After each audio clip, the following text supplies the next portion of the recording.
cozy today in the same location. How fun is this? All right, so we're talking about chapters 5 through 7 in our book Authentic. So, quick recap. First 4 chapters kind of introduced what being authentic means. Chapter 1 went into you can only go as far as your worth, and then you have to figure out where your worth is. Where does your worth come from? So, this book, and I guess both of our belief systems, says our worth comes from God. Yep. And so figuring out who you are in relationship to God the Father can really help you understand, I guess, from a different perspective or a different spiritual angle, that it's not about what you do here on earth. It's not about the job you have. It's not about the people you know. More so, it's about how deep you go within yourself, your values, what matters to you the most. So from there, we went into the peculiar package and being your unique self, that nobody can do what you were created and designed and are meant to do. All you can do is be the best you and you win. So this third chapter we were talking about, or it helped you understand like kind of what some of those cognitive distortions are, like the you're too bossy, you're too nice, you're not enough, you're not this, you're too that. I don't know, all the crazy things that people like to say that are make them uncomfortable because you're different from them. So they want to point their finger at you and say you're the reason why they're uncomfortable. We talked about that at church today.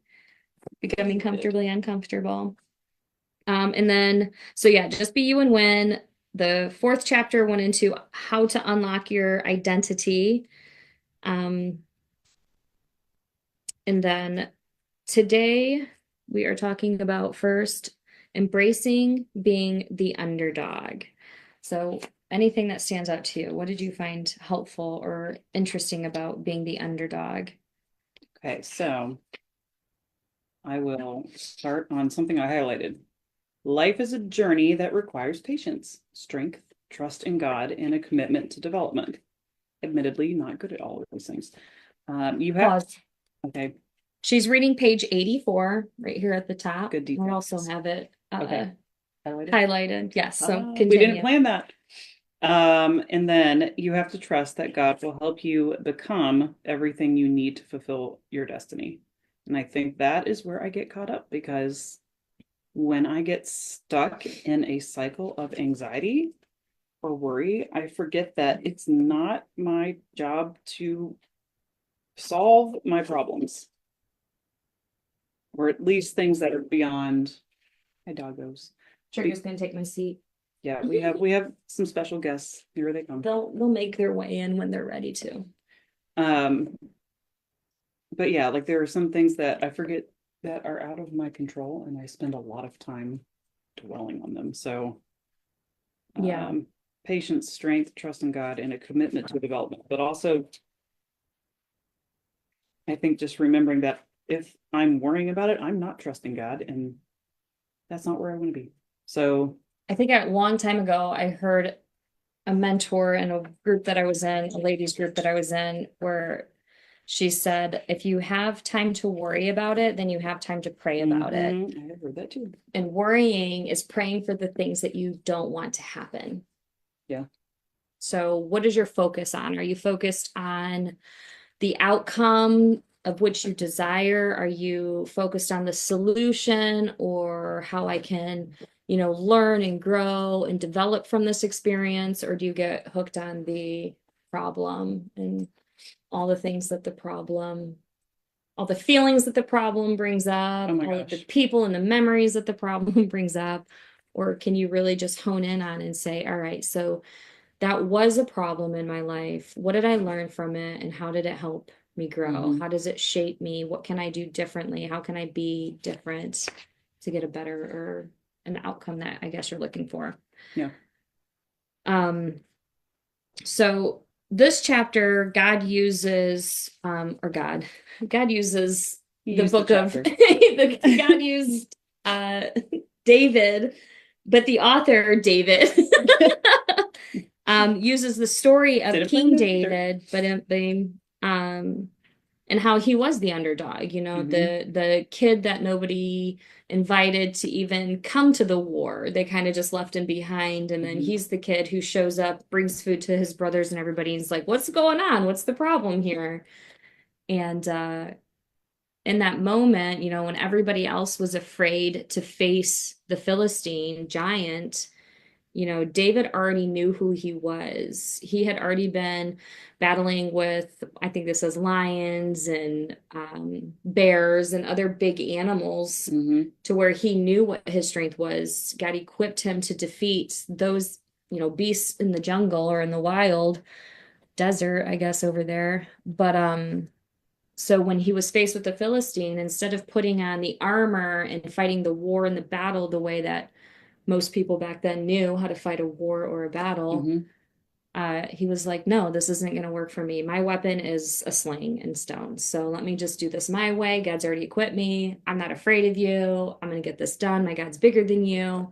And his faith is what brought him to success, doing the thing that seemed impossible, where everybody was probably looking at him, pointing, laughing, mocking him. Probably all of the guys, all of the grown Because men he in the was war who were little. too afraid, all of the narcissists out there that love to belittle and minimize.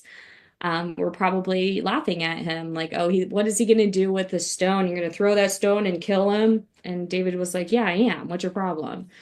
So to me, what it reminds me so much of is when God showed me, like, on this path of where I'm leading you, you're going to have people that are going to try to tear you apart. You're going to have people Hmm. trying to stop you. And it's not the people, we have an adversary, our enemy, uses people to trip us up. And so when I stopped looking at people as the problem and I started looking at them as the puppet being mastered by somebody or Hmm. something, I stopped being so defensive to the person and wanting to attack them. And instead, I was like, you know what?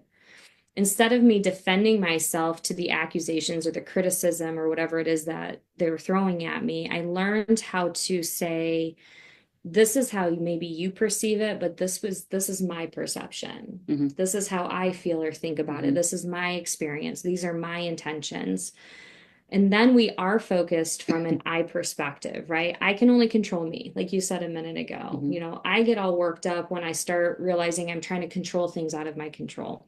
That is all anxiety is trying to control something that's outside of your control. You're worried about something that you can't control. You don't know what the outcome is. You can't predict the future, Hmm. but every part of you is trying to. Hmm. And so it's creating this emotional, this stress reaction in your body, and then, it's like, oh, I'm just so anxious about everything. You're not. You're choosing to be because you're choosing to try to control something outside of your control, or you're Yeah. choosing to try to predict something that you can't predict instead of saying, you know what, whatever's going to be is going to be. This is how I know how to do things from my strength. This is what I know God's calling me to do. So whatever I can't do in my strength, I trust that He's going to do in the supernatural realm of things. And Bethany says, "Ooh, I love that." Oh, thanks, Bethany. So going back a little bit, because you were talking about how everyone's saying they're laughing and mocking David. And one of the things that I think I have wrestled with for a long time is because I have, well, um, I've always had a hard time. I'm a little bit slower of a processor. And when I was in school and like growing up and going into college and all those things, I had to work a little bit harder than everybody else. So like some of the things within my mind don't work like they normally should. And I remember feeling like, According to who? The like, experts and professionals that say you're not working right, as well as you should, but God's like, but I created you exactly uh-huh, the way I want you to agreed, be. So work within your realm, right. become great at what you're great at. Well, and that's yeah, that's where I was thinking like I have gone from it, and that was an attitude that I had to just get over because like I have How did you get taken over it?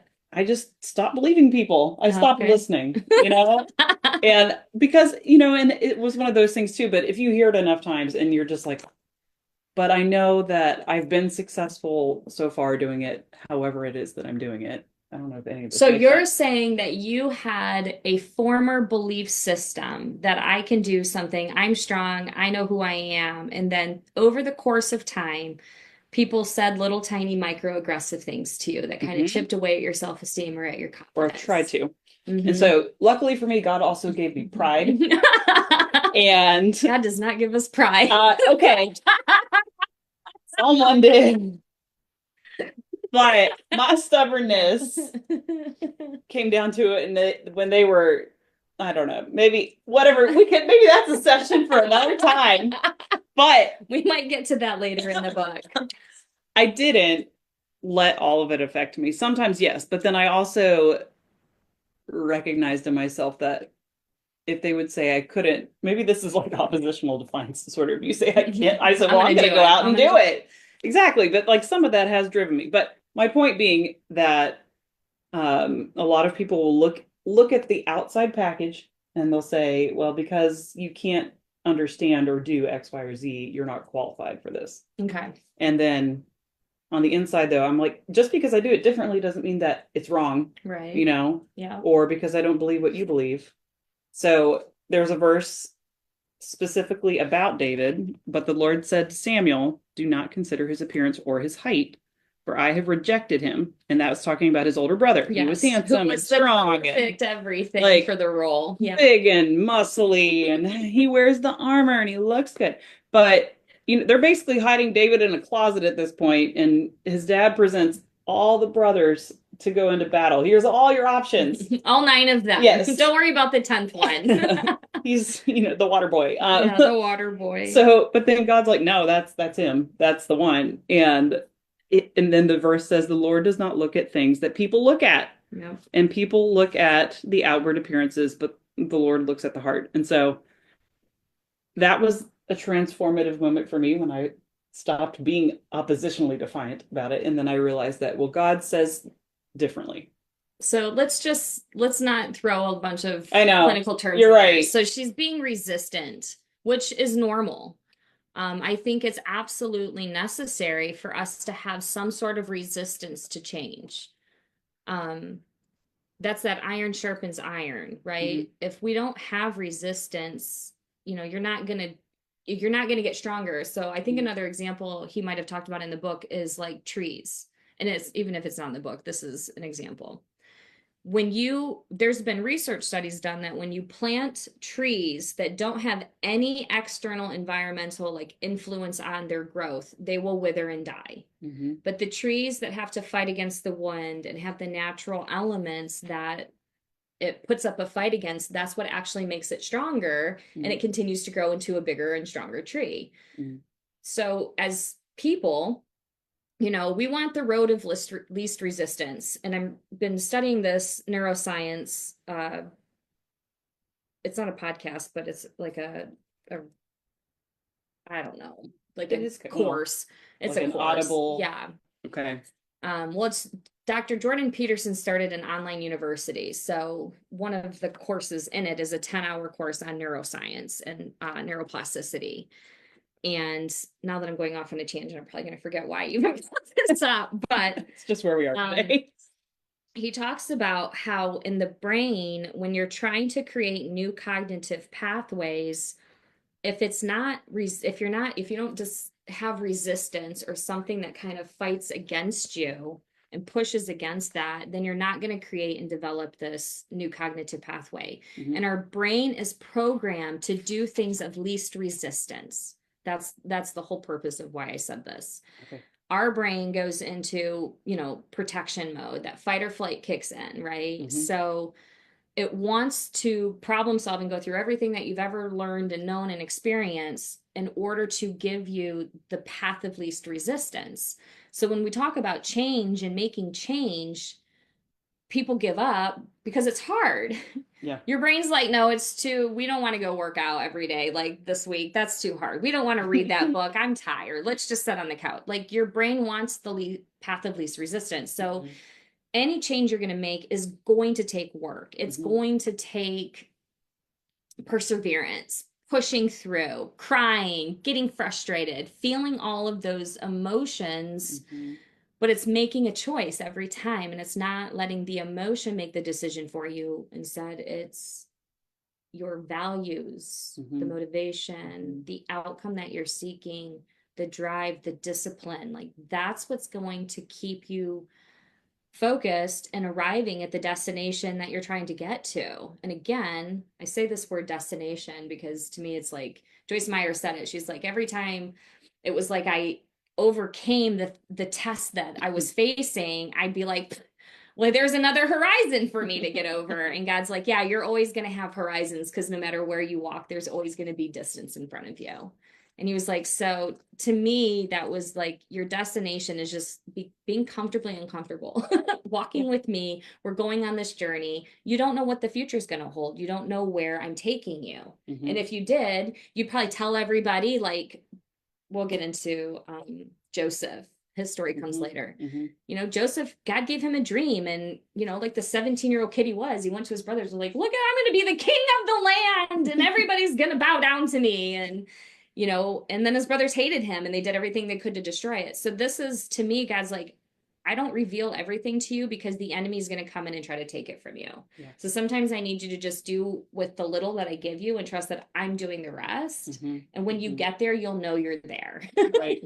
So to me, that is that walk of faith. But Yep. yeah, so that was kind of a tangent. Coming back to the Lord chose David. He was an unlikely candidate that his father hadn't even bothered to call him in when parading the rest of his brothers in front of Samuel. So imagine how you would feel if this happened to you. You might feel like your family didn't think much of you, but it doesn't matter what other people think. It only matters what God says. I hear this probably more than anything else when I'm counseling with working with my clients Mm-hmm. is this: my parents didn't love me, my parents didn't this, my brother's this, my sister's that, they loved them, I was the problem child, the scapegoat, the whatever. So you got to stop comparing yourself. You have to step out of comparison if you really want to step into your full potential. Because again, like we read in the first 4 chapters, you were created and designed to do something only you can do, something that you're specifically good at, something that you've been gifted to do. So find people that you can collaborate with, work with people who, can share their own unique story and bring it Mm-hmm. into yours, and you guys can do something together. We come from very, very different backgrounds. You've been doing your mission work for 20 years. Mm-hmm. I started 13 years ago, and we've just now crossed paths. So it's like, is this like oh well, hi, bye, see you later? Or we took time to figure out, like, how can we collaborate together? How can Mm-hmm. you take what you're doing and you're really good at, where I don't have to do any of that stuff, but I can take what I'm really good at and bring it to the table, and how can we make this bigger and better? Yep. And you go with it. I've been trying to figure out what I'm going to do to build this community, this shattered into one community, Mm-hmm. which to me was going to be a safe haven for women and stuff. And now it's starting out where God's like, your community might not look like that. It might not be a cookie cutter neighborhood. Your community might be something that's online, and you teach them how to have their own small groups in their own neighborhoods. But this is going to be a bigger community. So that's way bigger than I ever even imagined. Mm-hmm. And so, but I'm not like a computer person. I don't want to do editing and video recording. I just want to talk and share and listen.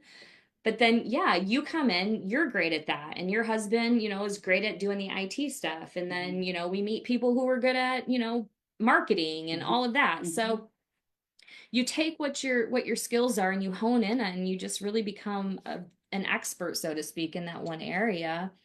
And then you allow God to bring people in your life, and that's, and he's like, hey, this person right here, I need you to work with them, and this is what you're going to do. Yep.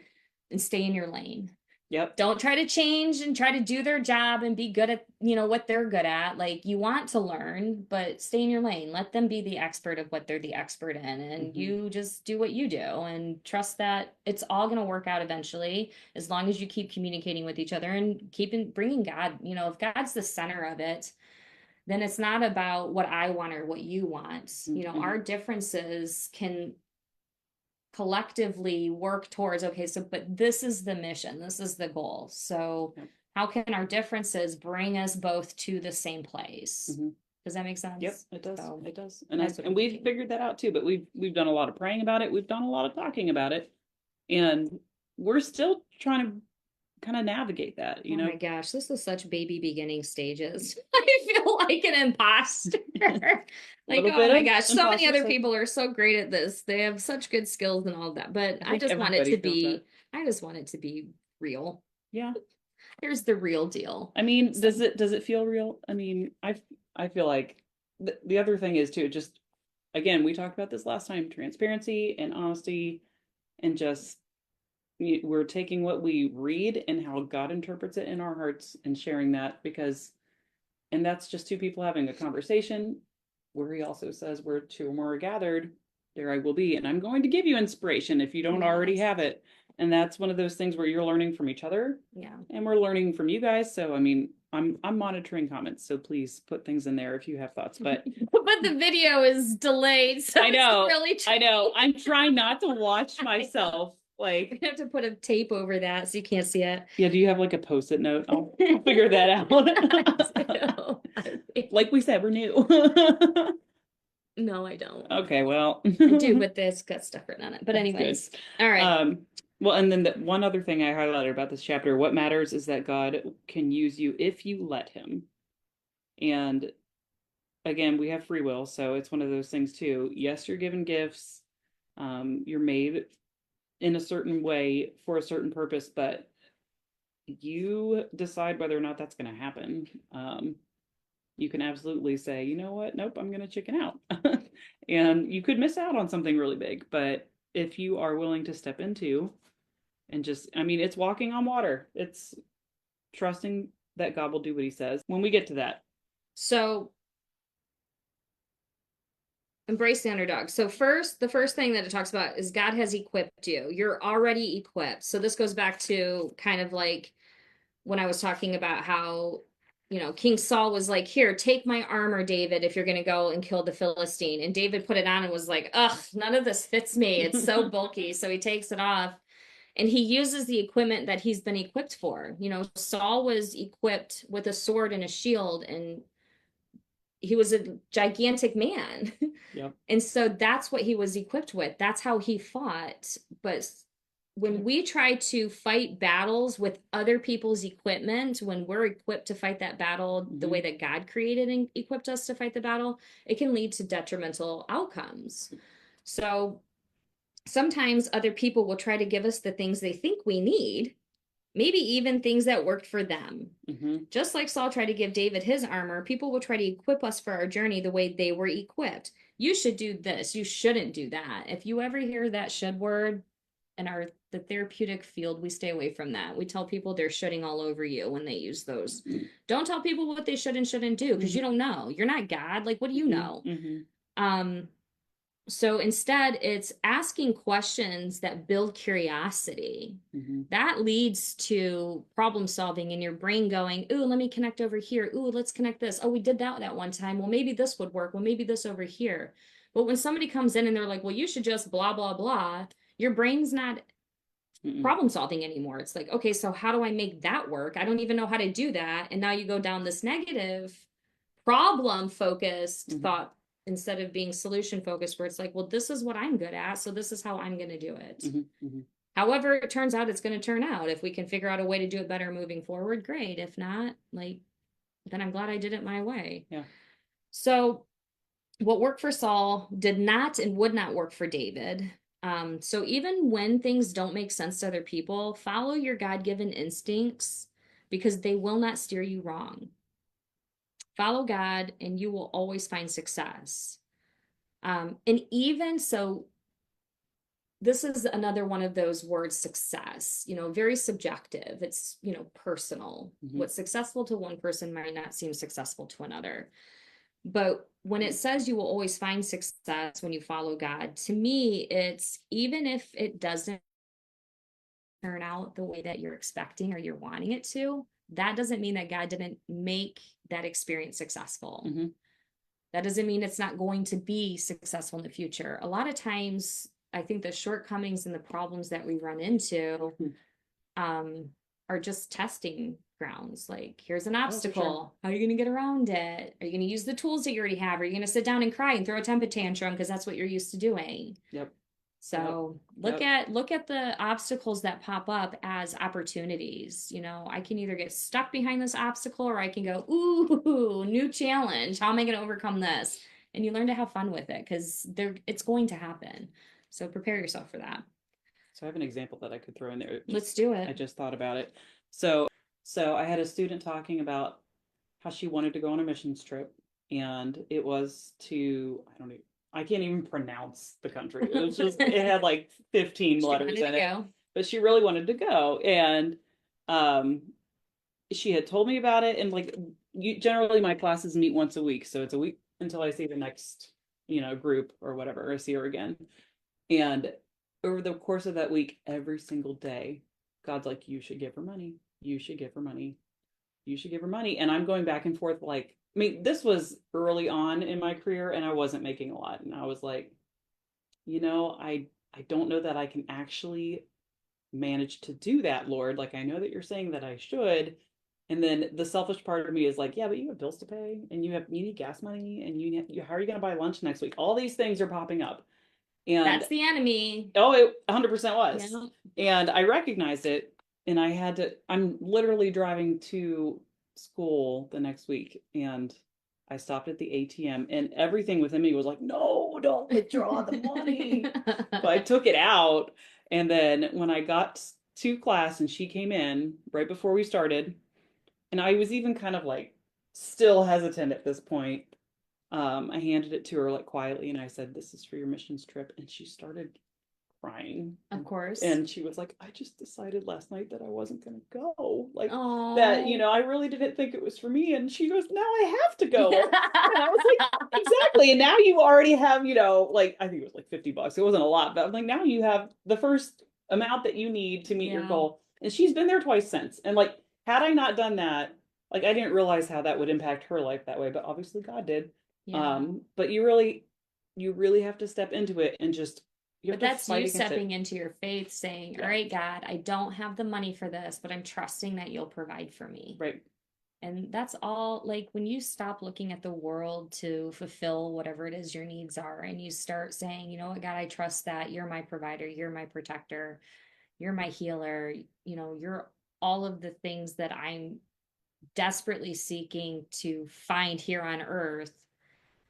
So much of that pressure, that restriction, that fear is just lifted. Mm-hmm.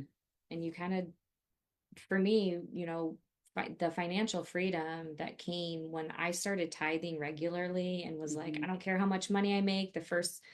I think I started at 3% when I first started. I was like, 3% of every amount of money I make, I don't care how much it is, how little it is, 3% is going to go. I'm going to give it back to the church or to a nonprofit or to somebody who's in need. Yeah. And I just started to get obedient with that 3%. And that's grown to 10% at this point. Plus, I do offerings on top of that. And my income every year has gotten better. Mm-hmm. Every, like, it's not that I have like a ton of money. It's God starts to maneuver and make things affordable Right. in ways that you don't think.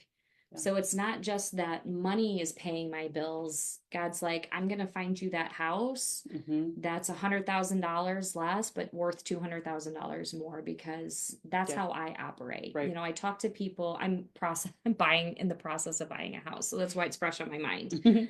But I talk to these real estate agents that I know don't have a relationship with God and they don't, have like the supernatural belief system that my mom has shown and raised and we've witnessed it, so it works.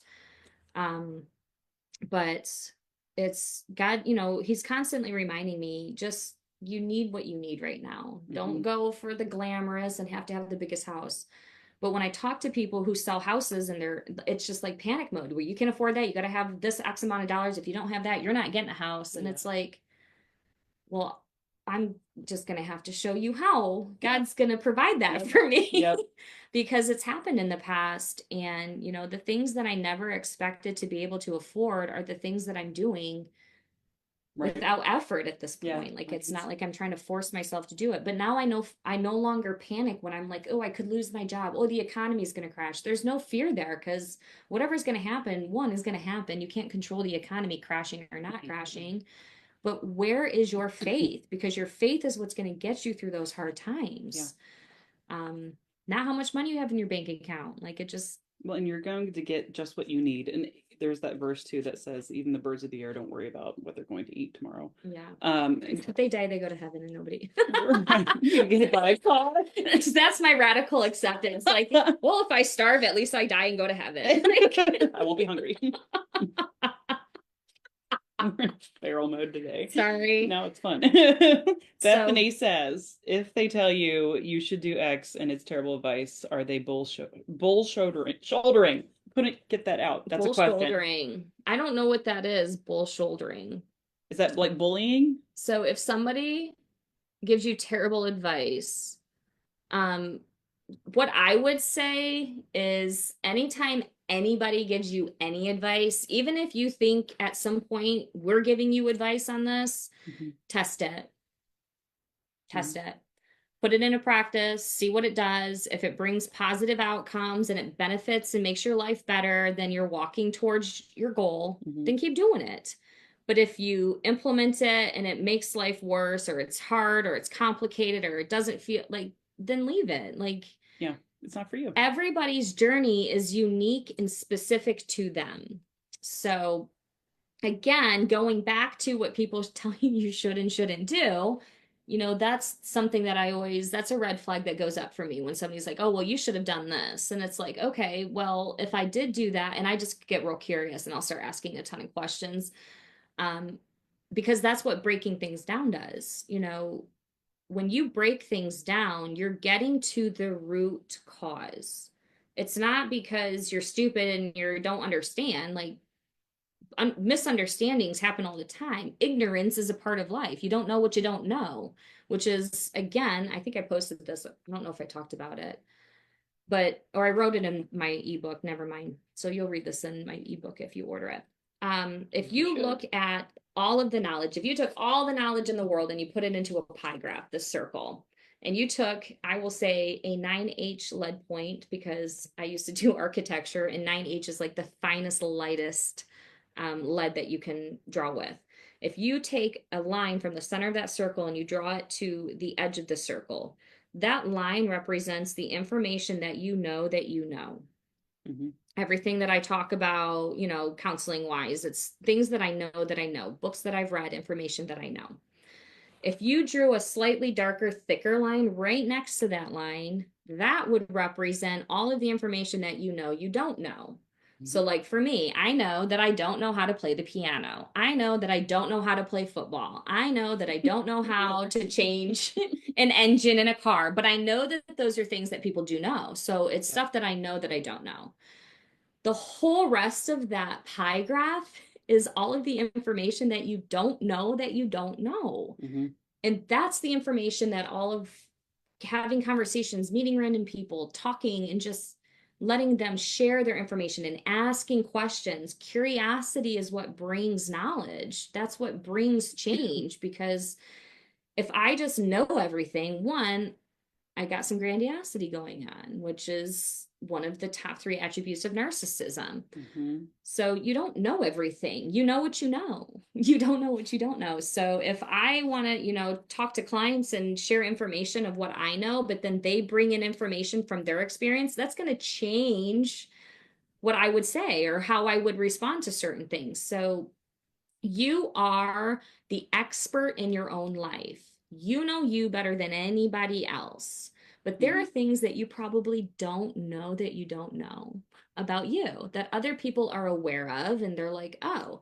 So when somebody brings, something to the table, let's say it's a harsh word, I remember one of the hardest things that my little sister said to me when I was in the midst of like one of the most abusive relationships I'd ever been in. I had just almost committed suicide. I was an emotional wreck. Like I had no reason, no will, no motivation to live. Like I was just over it. And, you know, when I was talking about that, she said, I'm so sick of you playing the victim all the time. And in the moment, I was just like, nobody loves me. Not even my sister loves me. But it was in that moment that I heard God say, but do you want to continue to choose to be? Because I was like, I am the victim. Like, I'm telling you what just happened to me. But God was like working in the supernatural realm.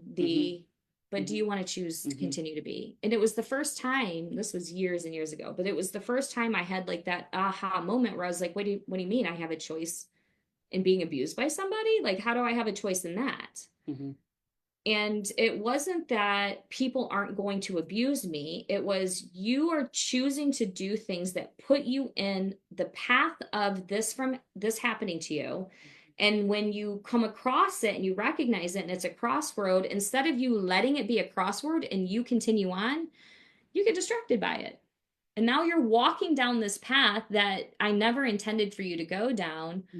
But because it was shiny, or I say shiny because that's like pretty and stuff. And it's what people who have ADHD's brains are always like, oh, this girl, oh, that's moving over there. Yeah. So, and that's how the enemy approaches. Like, he approaches you in ways that are attractive to get you off the course. So stay focused and stay on your course. Allow these intersections with people or situations or experiences just be that. Don't get stuck there and don't start walking a different path because you think it might be better. Really, it's the flesh. I really like this. It feels good. I'm gonna eat the whole like me and pastries yesterday. I should not have eaten all the pastries, but I did. Drive, but it's a 9-hour drive. Yeah, life is justification. short, it is what it is. Okay, so you want to know something really funny right now? Yeah. This is an example of where A, I should have had my reading glasses on, and B, I actually think that was a very beneficial. This was an intended tangent because it wasn't bull shouldering. She said bullshitting. Oh, bullshitting. Okay, yeah. But she spelled it should. Okay. And she goes, it was a joke. And like for the last 5 minutes, she's been texting and laughing, and I'm like, I'll bring it up. Talking about but it actually turned into a really good like conversation. Right, so maybe that's gonna be. We'll record this. We'll write it down, and we're gonna now refer to this scenario. No, I didn't. All right. I have to record that. That's okay. I did forget to record anyways. Well, it is recorded on there. It's okay. Fine. We're having a good time because like it's in delay and we're all laughing. We'll call that bull shouldering from now on. That's gonna be a new thing. TM. Thanks, Bethany. She Jessica also Conrad. That is yours. I love it though. So she said also, God is the reason we have our house. We never could have afforded this area, and getting this house was a miracle. And the next year we were pregnant, so God provides. Absolutely. Amen. That's a great testimony. Next month. All right. So God has equipped you. So the next stage he talks about is correcting your understanding. Something we can learn from the story of David is that we all have innate passions that God has deposited into our hearts. We didn't create them. They exist through divine providence. We then have to get the right interpretation of those passions because our passions can lead us to our purpose. It then takes the Holy Spirit to help us correctly frame our purpose and our passions. So this to me spoke profoundly because I'm literally like the jack of all trades. Like that's what my graduation cap said, jack of all trades and finally master of one. But it didn't go to waste. Every experience that I've had, every job that I've been in, every role that I've played, it's trained my brain. It's given me skills. But more than anything, it's given me opportunity to connect with people in every way, shape, or form possible. Like I was just like, I'm never going to find something that I'm good at. I'm just going to be a professional student for life, which might still be the case. But not a bad thing. You know, I meet people who I'm just like, oh my gosh, like that's a story I've been through. I've walked that path with you. Okay, like you're going to get through this and I'm going to be here and I'm not going to judge you because I totally know what that feels like and that experience sucks. But this was what I, took away from it at the end. Hmm. So keep trudging through this. We're going to get through this together, and there will be something. I think I talked about this at our last podcast, but if not, I'm going to repeat it again. If you are somebody who's constantly asking why this, why that, why did you say that, why did you do that, why is this happening to me, why, your why is the at the end point. Hmm. So you will get to the why. That is like maybe a goal that you can be working towards, but you will not understand why until you work through it and you're on the other side looking Hmm. back going, oh, that's why. So just like in books, when you're like, what is the point of all of this? And you get to the end and you're like, oh, it makes sense now. Yeah. Like that is life. So stop asking the why question. Um, I don't let me rephrase that. I don't want you to stop asking why questions because why questions lead to internal dialogue that helps you problem solve. When you're asking why, take time to intentionally try to answer those questions and then ask another question and then answer it and then ask another question. So Dr. Caroline Leaf talks about this in Switching on Your Brain, the book that she wrote, which we're going to actually read that book later this year. Um, but she talks about how, the best way to connect your subconscious mind and bring it into the conscious mind is by having this dialogue back and forth with yourself, this talking. Hmm. Albert Einstein said it, the most intelligent people in the world talk to themselves. You talk out loud, you hear yourself say something different. When you hear it with your ears, it's different than when you're just saying it in your Yeah. head. It sounds different. When you write it down, you're connecting to the paper, you're grounding yourself in the present moment. Hmm. So you're paying attention to what you're writing, you're letting the emotion out. And then when you go back and reread what you wrote, you're gaining clarity because you're reading it from an outside perspective. Hmm. So that's what starts to connect your subconscious into your conscious mind. To me, in my experience and kind of what I've been researching, your inner child is your subconscious mind. So if you're having all of these reactions, these emotional outbursts, and you're like, I don't know where this is coming from, I don't understand it, your inner child is your emotional outbursts. So you got to go back in time when you know that you were having these types of reactions to things, and you've got to start forgiving, processing, retraining your brain to look at that situation from a perspective that an adult would have now versus what your childlike brain, because our brains aren't fully developed as kids. So we create these stories and we live in these fantasy worlds. And then because we repeat them so much, they become habitual in our thinking patterns and we become adults and we still operate out of them, even though they're not effective or helpful anymore. And Carly says that makes sense as to why journaling helps me so much. Yay. And Bethany said, "It's okay, you're welcome. God was using my sass and your poor reading skills for my good." For good. See, you can always make something good come out of chaos. I think that's probably my main goal is like this is just how normal, you have almost a PhD. I have 2 years left of my doctorate Yes. degree and we So still have almost. brain farts. Yeah, I think I have a PhD in brain And farts. brain farts. So every path's going to look different because your personality determines your path. So, next part, this is probably the hardest part. This is winning in the waiting room. So these are all the times when you're being trained in patience. And so we talked last time about picking like that word of the year. What's your word of the year? Patience was my word of the year Yeah. for 2 years straight. Like Hmm. I could It took not get time. it. Yeah. So it took me a long time to develop the skill of patience. Um, and it started with driving the speed limit. It Ooh. started Yeah. Yeah. little tiny things like when Speech somebody puts me adjustments. on the phone or on hold when I'm calling into the bank or something. I learned how to control my emotions while I was waiting instead of getting impatient and being like, oh my gosh, don't these people know how to do their job? Because as soon as you step into criticism and judgment, like you're outside of God's gift for you. So instead I was like, okay, how can I enjoy waiting for this person to answer the phone? And I just started doing other things. So like when I knew I was going to make phone calls that were going to take a long time and I'd be waiting, I would do the dishes, or I would do laundry, or I would, clean up in some area. Mm-hmm. And so my focus was then on that. And then when somebody picked up the phone, I would stop what I was doing and answer the phone. Yeah. Do you know what else that teaches you? How to overcome your ADHD tendencies. You focus on one thing at a time. You break it, with people like you, how you said, like when you get in the zone and you're focused on something and somebody interrupts, you get irritated. Mm-hmm. Oh boy, do I ever. Most people do, Mm-hmm. because your brain is focused. You want to focus. So you have to practice. Mm-hmm. This is the waiting room. You have to practice the things that bring that out of you and then control it. Mm-hmm. So instead of getting irritated, I'm going to use that as an opportunity to become curious. And that's what the pastor, I think, talked about today at church, which is just like validating for what we're reading. But yeah, you always have an opportunity.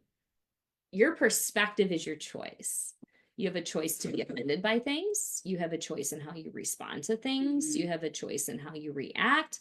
You always have a choice. And if you have reactions because you have past trauma or PTSD and you have these triggers that come up, it is your responsibility and your choice to develop skills in order to reduce that. So it's no longer a trigger. Your triggers are your responsibility.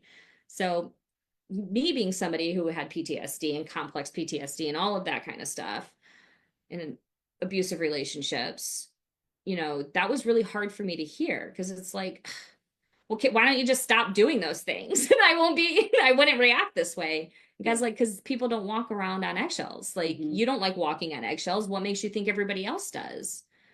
So eat your own words, swallow your pride. If you don't want to walk on eggshells with other people, then you need to train and equip yourself to stop walking on eggshells yourself. Yeah, definitely. Well, and I think so. Or stop expecting other people to. Yeah, true. Yeah, and also, yeah, growing up in an environment where, again, that was like, you don't challenge people if you want to stay safe, and so that becomes internalized, and then everybody you meet from then on, you're like, like I have to predict their mood or predict how they're going to react or whatever. That's walking on eggshells, and that's being afraid. But I heard it once, and this stuck with me, and this is in those situations where I'm scared but I do it anyway, is where when you're fearing man, you're putting them above God. And that has always been something that actually a really good friend of mine sent me that a long time ago. But fear of man is idolizing, basically, and not putting God first. And whenever that it comes down to that, from that point forward, I've always, even when I'm like shaking, crying, whatever it is, I'm just like, nope, I'm going to choose God over this situation. And and I mean, it's okay to not have perfect emotions walking through it. You just have to walk through it. Yeah, and you have to release your emotions and identify them as you go through. Hence my emotions board on the wall. But I wanted to say something in accordance and reflection of that. You oh my gosh, I don't even remember. It'll come back to me. So winning in the waiting room. Every person pursuing purpose has to endure the waiting room. Every gift has to be able to withstand a dry season, a season of waiting and feeling forgotten. The waiting room can be tough because it can make you second guess yourself and overanalyze what you may have done wrong to get stuck there. But the fact is, doing everything right is what may have brought you into the waiting room anyway. So we see this principle at work in the life of Jesus. He was about 30 years old when he began his ministry. He didn't start right out of high school or college. He had to wait. The Son of God had to endure the waiting room just like we do. He had to wait until God's divine timing released him. So that, and then he goes into the story of Joseph. This was me. I mean, I was 28 years old when I started college, and by 40, I almost have a doctorate degree. Yeah.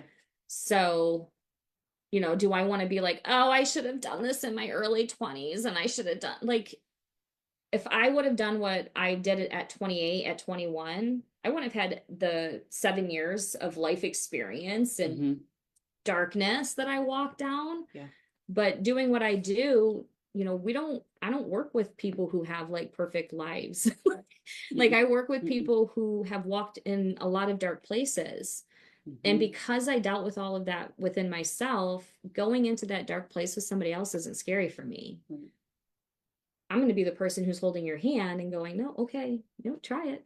Yeah. It's okay. Say that thing that you want to say. It's okay. If it doesn't come out right, that's fine. It's not going to come out right. You're not going to do it perfectly the first time, but you're going to learn something from it. So what can you do different the next time? And then the next time you do it, you're going to maybe mess up again, but you're going to learn something from it. So what are you going to do after that? It's a constant growth and development. Everything we face. Hi, Thea. Yeah, Bethany just said the dog is so cute, She's I'm like gonna a cute die. baby. She's like, Mom, you're getting too excited. I need to come over and calm you down. She says our God is always bigger than fear, and your 20s are for being dumb and learning learning what you don't know.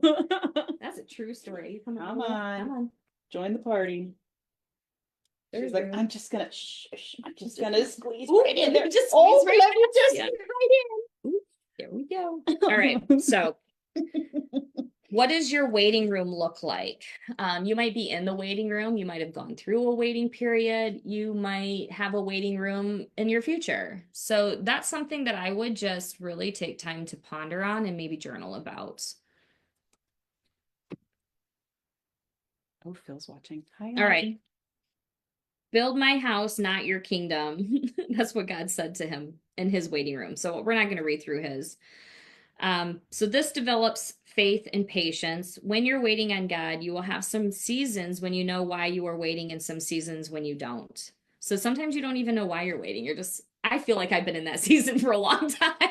Like, when can I get my own, where do I go? What do I do? Like, and now I'm just like, oh, like having to take 2 years off from, my doctorate degree because of an unexpected financial whims that happened. And they said I couldn't take classes until I paid off 3 years of a doctorate degree. Like, that's a lot of money. Yeah. But God provided a way and he made it happen. And I am still under my 7-year cap. And, the other thing that happened during that time that was unexpected is my dad was diagnosed with cancer. And so I moved home and I helped take care of him. And had I been, working full time, running my own business, plus going to school during that time, and I needed to take my dad to his appointments and help my mom out, like that had been way too much on my plate. I didn't know that that was going to happen. God foresaw, he already knew. And so something came up in my life that seemed like a roadblock, but actually was a place of waiting that I needed to be. And now that I've transitioned through that, I just got a phone call 2 days ago and they're like, if you can pay off your tuition, we'll give you 25% off and we can get you started in the fall again. And I'm like, all right, great. So am I going to have a house before the fall, God? Is that what you're telling me? I'm going to buy a house, start school. Like, what comes next? Where do I go? I don't know. I don't know all the answers to that. But I'm not beating myself up and being anxious about it because that's not going to change the outcome of whatever happens. It's just going to make the waiting period worse than it already is. So sometimes it is about learning how to just be content and still and quiet and at peace, even though you're not getting your way. Yeah. So, and that can be hard. That in and of itself is a big lesson to learn. Carly also says, oh, so I only have 2 more years of being dumb. And Bethany says, I have 2 more months. 2 more years, 2 more months. I don't know. I turned 40 this past year and I still feel like I don't know nearly anything. But it's so nice to look back on my 20s and be like, well, at least you know way more than you did there. Yeah, I might not be where I want to be, but I'm definitely not where I used to be. So and thank God I still don't have too many wrinkles. I might be able to figure this out. She's got a great skincare routine. But that also makes me think, 10 years from now when you're 15, you look back and you'd be like, okay. It won't matter. People will be calling me doctor. So exactly. I'll feel good about it'll be that just part of my life ordered. at least. It's just what the doctor ordered. No, I kid. I don't even know if I want people to call me doctor. It's just something that is going to help with doing what we're doing. Right. So, go ahead. Something to add to that. I highlighted the single line that says, we all have to wait. So to also think about the billions of people that are on the planet and how if you've ever been in a situation where you're like, I'm going crazy because I would really like to know how this is going to work out, but I know I just need to trust, trust, trust. Mm-hmm. There's always somebody that you can, there's generally always somebody that you can relate with about that. And that's someone who will pray with you, or someone who can at least relate and say, again, like, here's how I handled that. And this will help you, maybe it won't. But um, just to remember that you're not isolated, because I think that is an enemy tactic too, to think that you have to make a decision right now, and the fact that you don't know is bad. Oh And yeah, and I'll tell you, my mom raised us, which was very contradictory for me when I was selling in the sales, when I was a salesperson, because she said, if anybody ever pressures you to do something right now, then it's not of the Lord. And I that's was like, good. yeah, Mm-hmm. it was real good. And it was great for a long time. Relationship wise, struggled. Mm-hmm. But when I was selling timeshare for the few years that I did that, real difficult because the whole thing is you have to buy now. Yeah. And I was like, I don't even believe this. How am I supposed to sell it? Like this will be here for you next year, you know? Yeah. Um, but it really drove that back home for me where I was like, you know what? No, if I do feel pressured to do something right now. So I take this into dating. You know, if I meet somebody who's like, you know, well, like if we don't do this, then, you know, I'll just there there could be somebody else. And it's like, all right, cool. Then you go find that other person Mm-hmm. because my principles and my values and my standards are here, and I'm not going to lower them so you feel good in this moment. Right. And that's really, really hard to do in your younger years, like, Mm-hmm. because you're still going through that belong, you know, that need to belong. You're going through the psychosocial stage of identity and role confusion. You're trying to figure out how to, you know, transition into this love, this place of love and loving others. And so the enemy is really good at manipulating and telling you a little bit of the truth, but twisting it in such a way that's going to prevent you from actually finding out the full truth. Mm-hmm. And I think that's, you know, Mm-hmm. you said your word this year is discernment. Mm-hmm. And that is what discernment is, being able to tell when somebody's lying to you Mm-hmm. and discerning that this would be a better option for me. Even Right. though that option sounds great, and sometimes they do sound great, but it's like, I think this would also, this is what I need to do though, because that's not going to lead me in the direction that God's having me go. Yeah. And this is why, or how I know that type of thing. Yeah. If there's But deception involved, then it's not of God. Like, that's the mhm. thing. Like, you can feel it. And that's, But you get deception's involved in everything. Like, I don't care where you go. Like, somebody's deceiving you. Something, a sign that's on the wall that you're reading as you walk by. Like, deception ads is on TV. literally everywhere. So when you have discernment, when you're reading or you meet somebody or you hear something, it's no longer this, well, I wonder if they're telling me the truth or not. Like, you're knowing the Holy Spirit Mm-hmm. is who tells you that's not, It's no. a conviction. Yeah. Mm-hmm. So, So I also highlighted every person pursuing a purpose has to endure the waiting room. Many of us can relate. I'm skipping passages, but this is mhm. page 92. Many of us can relate to the feeling of being forgotten. Um, the job referral, the new contract, the business opportunity, the speaking invitation, or the music gig, the special favor to help you get into promotion.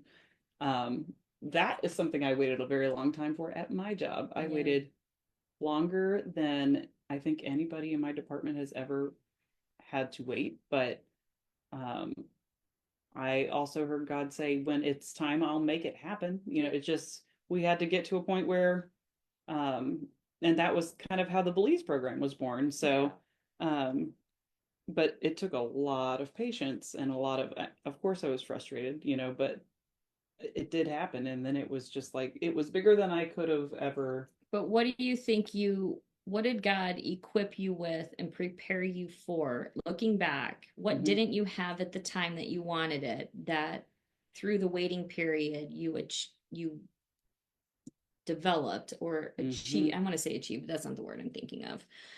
Um, that helped this be successful. That's a good question. I think in that time period, I was learning how to communicate more effectively with people who adversity was a is I work in an area where we can be a lot of people can be competitive. Mm-hmm. They can be maybe not always friendly, but it's hard sometimes to relate to people, and then there's just a lot of um, polarized views on things. And if you don't necessarily agree with what's going on, then you might be the odd guy out, if that makes sense. So I had to learn how to talk to people, and I had to learn how to not let that control who I was. Um, and I think once I reined that in, it it got way better because now all of a sudden I'm able to, work with people and um, be more collaborative. And then there's opportunities coming my way because I'm being patient and I'm listening to people versus, approaching the situation with a preconceived notion of what's going to happen, I think. I think a Um, part of what I'm hearing, and maybe this is a prophetic word for you, but what I'm hearing you say is, or maybe this is God letting you know, I need you to hear my voice louder than you hear everybody else's voices. mhm. Because when you're in a competitive field, you're listening to everybody. Yeah. And like And you said, I had to learn to listen, but it's what are you listening for? and what are you believing? Mm-hmm. Yeah, and that was definitely a big part of it too, because and that kind of goes back to what people say about like with even with David's brothers and being going into battle, but people saying, no, this you are qualified for these reasons or you're not. Mm-hmm. Um, and him saying, well, that's not true. Like they just haven't seen that part of you yet, and I'm still developing it. Like Yeah. I'm gonna bring it out, but Yeah. it's not time yet. And from just knowing you for the time that I have, a big part of your fear was what people thought of you or what they Mm-hmm. said of you. Mm-hmm. And what what we perceive people, so this is oftentimes what we perceive others think of us is what we think of ourselves. And then we project that. And then we say, well, they think that about me, or they're going to think I'm stupid if I say this. When really you've already convinced yourself that you're probably going to sound stupid if you say that. Mm-hmm. When in reality, if you said it, there's probably seven other people that were like, thank God somebody else asked that question because I really wanted to know the answer, but I felt stupid asking it. So that was one of the things that I really mastered was anytime I have a question, I'm asking. I don't care how anybody feels or thinks about it. I don't care if you think I'm stupid for asking it. I'm gonna ask it over and over and over again until it makes sense to me because I'm the one who's learning this. Mm-hmm. So how you feel about my ability to learn is irrelevant to me. Right, Because right. I want to learn it. And so if I don't understand it the first time, I'm going to ask a clarifying question. If I don't understand it that time, I'm going to ask another question. And I had a supervisor who I did this with because she was explaining something that me and three other people didn't understand, but nobody else was willing to speak up about it. So I did, which made her not like me very much. And all I kept saying was, we're just not understanding what you're asking us to do. And Mm-hmm. she looked at me and said, well, if you have to ask me that, then maybe you're in the wrong profession. So here I am, a brand new clinician working in a mental health facility under supervision still, Mm-hmm. admitting that I'm incompetent in an area that I'm trying to learn in. And then I had a supervisor, the leader that I'm supposed to look up to, basically call me incompetent to my face. So did I, tuck my tail between my leg and go, oh, I'm such, oh, I'm never going to be good at this. Like if my boss doesn't think I'm good at this, and she's been doing this for years. Well, I had discernment at that point. Mm-hmm. And I knew, like, I don't know what her problem is, but I'm not stupid. And I do understand what you're saying, but the the pieces are not making sense. So I'm trying to figure out how to put the pieces together. And I've collaborated with three other people who don't know. So Mm-hmm. I'm putting myself in a vulnerable position and being the person who's asking and speaking up about this. And then you want to flip it around and make it something else because you can't actually answer the question. Mm-hmm. So ask questions. Get Mm-hmm. really good at asking Mm-hmm. questions because even if you don't get the answer, you'll have an understanding of who the people are that you're surrounding yourself with. Right. Um, when people ask me questions, I don't talk to them like they're stupid. Mm-hmm. I explain and explain, and I'll explain it from a different angle. Well, maybe it'll make sense if I say it this way, or let me explain it maybe this way, or let me try to bring this into it. That's strategizing, but you have to Mhm. exercise your brain and train your brain to do that. So, how are you doing that? Reading these books, putting into practice the things that it tells you to put into practice. Mhm. Faith without works is dead. Mhm. You can ask any teacher, yourself included, Mhm. um, any neuroscientist, and they'll tell you it doesn't matter how much information is coming in. What becomes habitual is what you put into practice. You do it and you do it and you do it and you do it. It Mhm. doesn't matter how you feel about it. Your brain will change what's going on and eventually you'll feel good about it. Yep. But until you go through that refining process, which we need to get to that because that's my favorite part of this whole 3 chapters that we read. But to close on chapter 1, if you want to continue to rise, then you have to forget about the plateau. Forget about the feeling that you will only get so far in life, that you've hit the ceiling. Keep serving God and hold on to your declaration of faith. Remain committed to God's timeline, and you will find your way to the top. The more faithful you are, the better you position yourself to allow greatness to emerge. And so when this says you'll find your way to the top might not be what you think it is. So just keep that in mind too. Um, so exercise for that, just doing one thing differently, modifying your daily routine. Um, this could be, there's the wellness wheel, 7 areas of wellness. Mental wellness, emotional, physical, spiritual, environmental, financial, and social. So those are the 7 areas of wellness. And they say that, experts say that we need to be balanced in all of these areas. But really, balance is included in balance is knowing or having self awareness. So there Mhm. might be a season of my life where I don't need to be going to the gym 3, 4 days a week. What I Mhm. do need to be doing is reading 5 books in 8 weeks because, that's a requirement for. So to put that to bring a doctorate degree level, and I'm just using this for my own personal example life. When I decided to pursue my doctorate degree, I had to think about the things I was willing to sacrifice in order to make that a part of my future.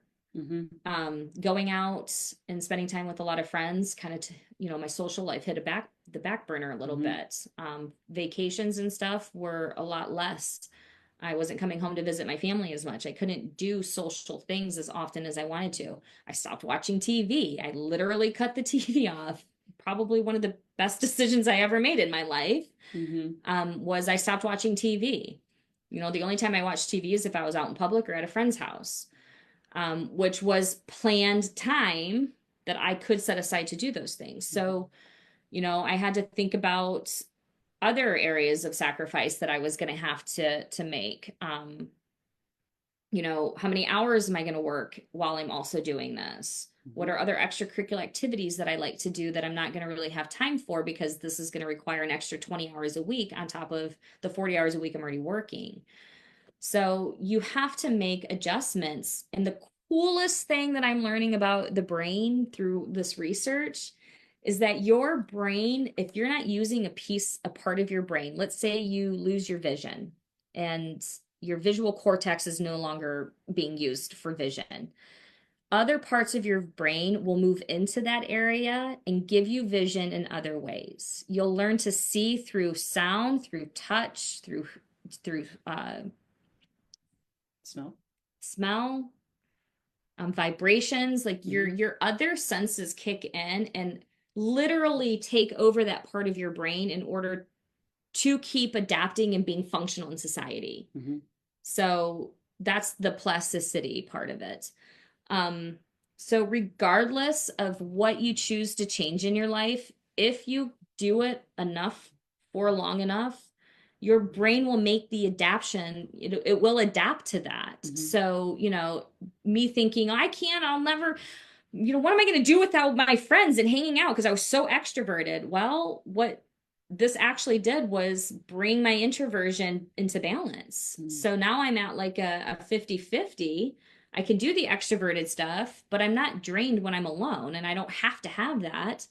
So it's learning, my brain adapted it taught me how to be comfortable in this new environment because I didn't fight it. I wasn't resistant to it. I wasn't cutting myself down and being judgmental. Mhm. I just was like, okay, cool. So I'm going to learn how to read. And now I really like spending time alone. And I'm going to take a vacation by myself because Mhm. I still have to study, but I want to go on vacation. So you learn how to be adaptable. And then you meet people and you try new things and you have these new experiences. And 10 years down the road, you're going to meet somebody and you're going to go, oh my gosh, that waiting period I was in, I can share this with you because it's going to be helpful. Like Mhm. that's the whole purpose of Mhm. this. Like it teaches us how to, I think, connect, maybe build community Yeah, and make friendships and really find that place of belonging, if that mhm. makes sense. I It don't know. does. It does.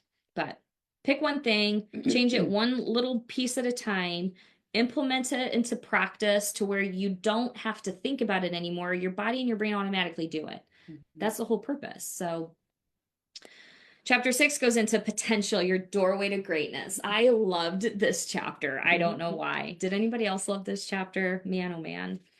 I was highlighting in multiple colors, I actually wrote stuff down. I Scripture think I got verses a kept very popping into my mind. I was like, oh my gosh, it's here. It's all I coming together. I got a very excited text message from her, and it was like 4:30 in the morning.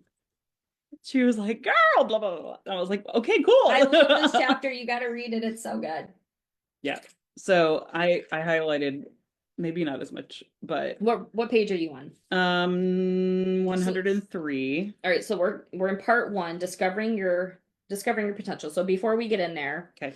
how you see yourself will dictate how far you can go in life. Here is the principle that I want you to never forget. Your thinking will always seek to take you to the place where it can express itself the most. So, this is your curiosity. What is the word I'm thinking of? This is the part of your brain, the imagination. Like your inner child wants to come out and get creative and be imaginative. Hmm.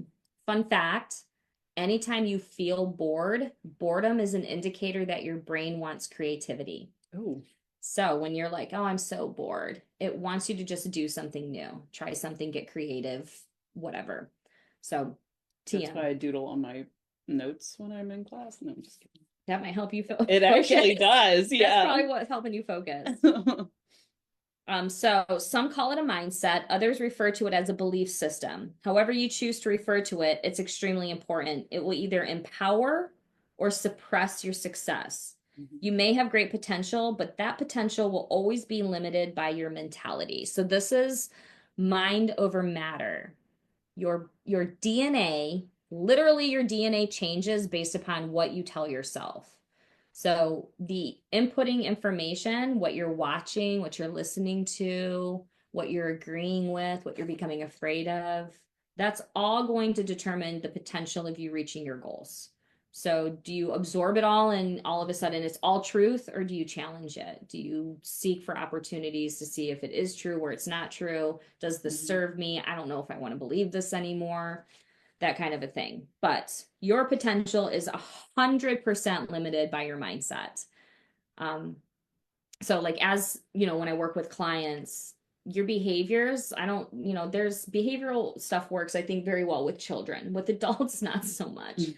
And I only say that because we already know a lot more than what the child's brain is. So, like, Mhm. when you're doing behavioral work with children, they're not thinking outside the box. Mhm. Like, their brain isn't developed They're that very to that literal. potential. They're Hmm. very concrete, literal Hmm. thinkers. Hmm. So, if you tell them there's only two options, they're like, oh, those are my only two options. So, they're not too Right. argumentative about that.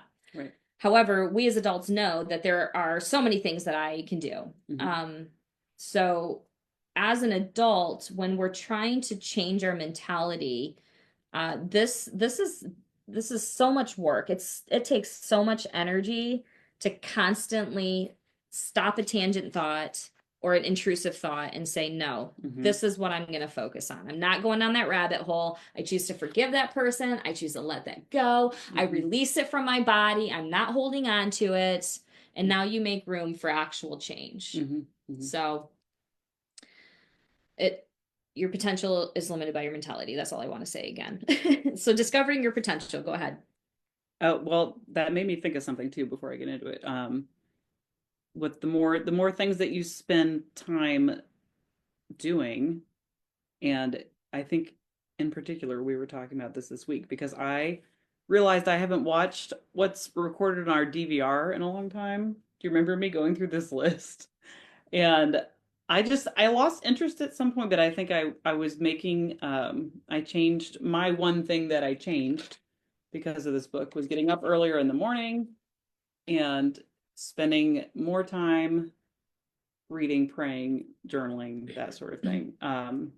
And making sure that I have my chapter done because then, the speed picks up. We're back. Our semester started last week, and it's just the day just gets really, really hectic. And I know that I need that to be in my mind and in my heart before I leave. So, anyways, I realized I hadn't watched TV in a very long time, and I was kind of like, I wonder why that is. And then I go through my DVR, and it's like Forensic Files, The First 48, Oh yeah.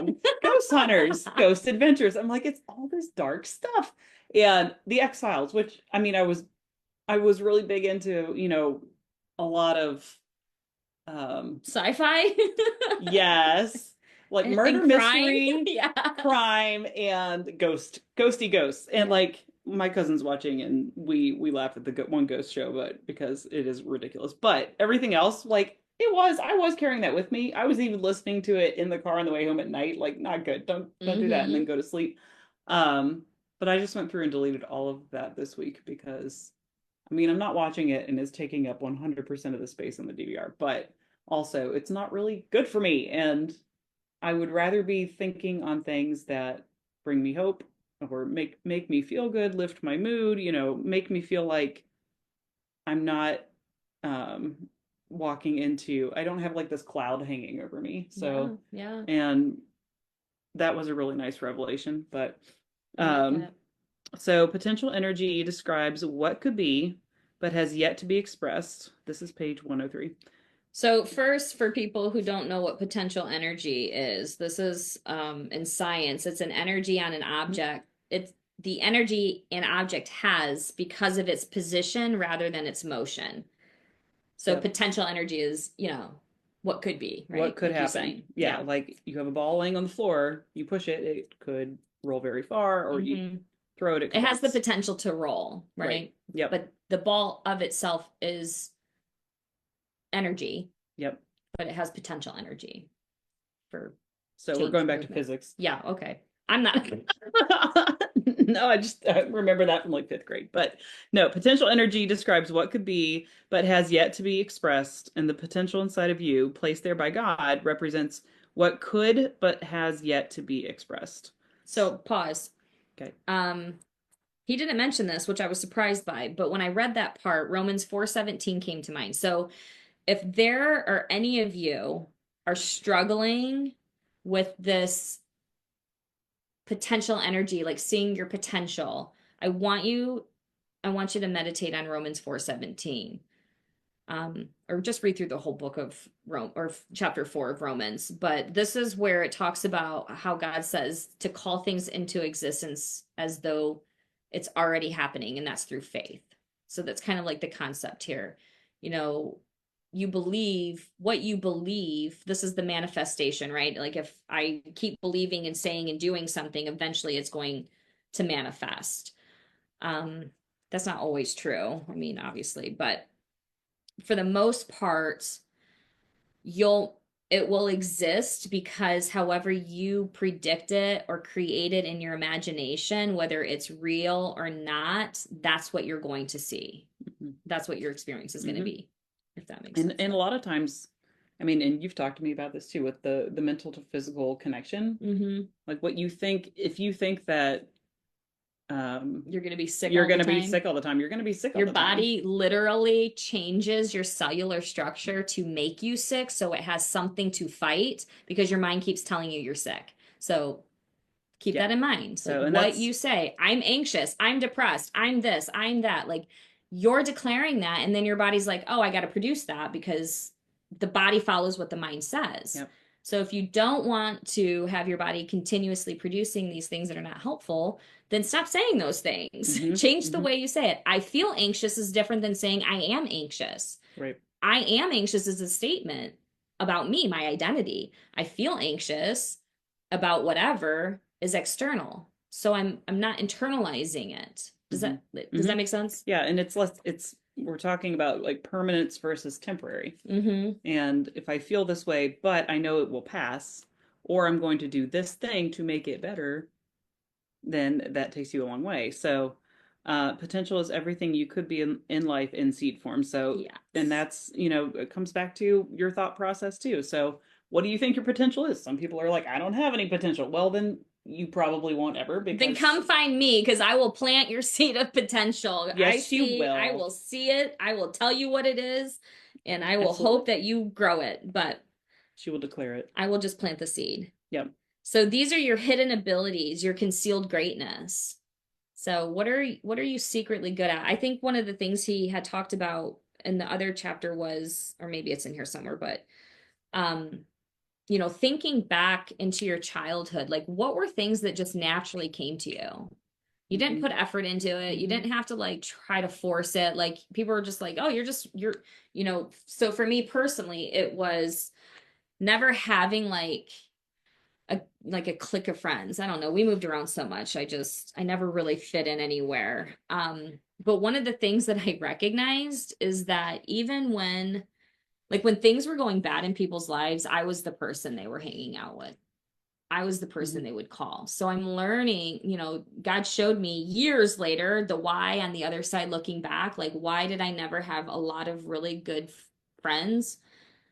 But I had moments, best friend moments, I guess you could say. Like, it wasn't ever like this long season. I mean, I have best friends now, but we go through these seasons. But what I saw was like, oh my gosh, like I've been that empathetic, like listening ear. My mom used to tell me all the time, you bring some of the weirdest people home. It And I'm makes you like, that's feel good. because I am weird, mom. Like, I connect with these people. I don't care what they look like on the outside. Like, our hearts are connected. Like, I Mm-hmm. see their brokenness. I Mm-hmm. connect to that. And hence here I am doing this, what I do. So, accessing your potential.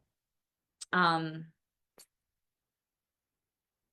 this is where he used toothpaste, I think, is the example. Carly has a comment before you get Okay, into that. Carly, She says, going back to potential, how do you help filter the thoughts of seeing people for their potential and not who they are showing you?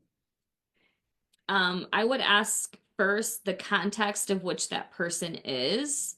Because if God hasn't put you in a position of speaking authority into their lives or, like to tell them something, then you don't need to.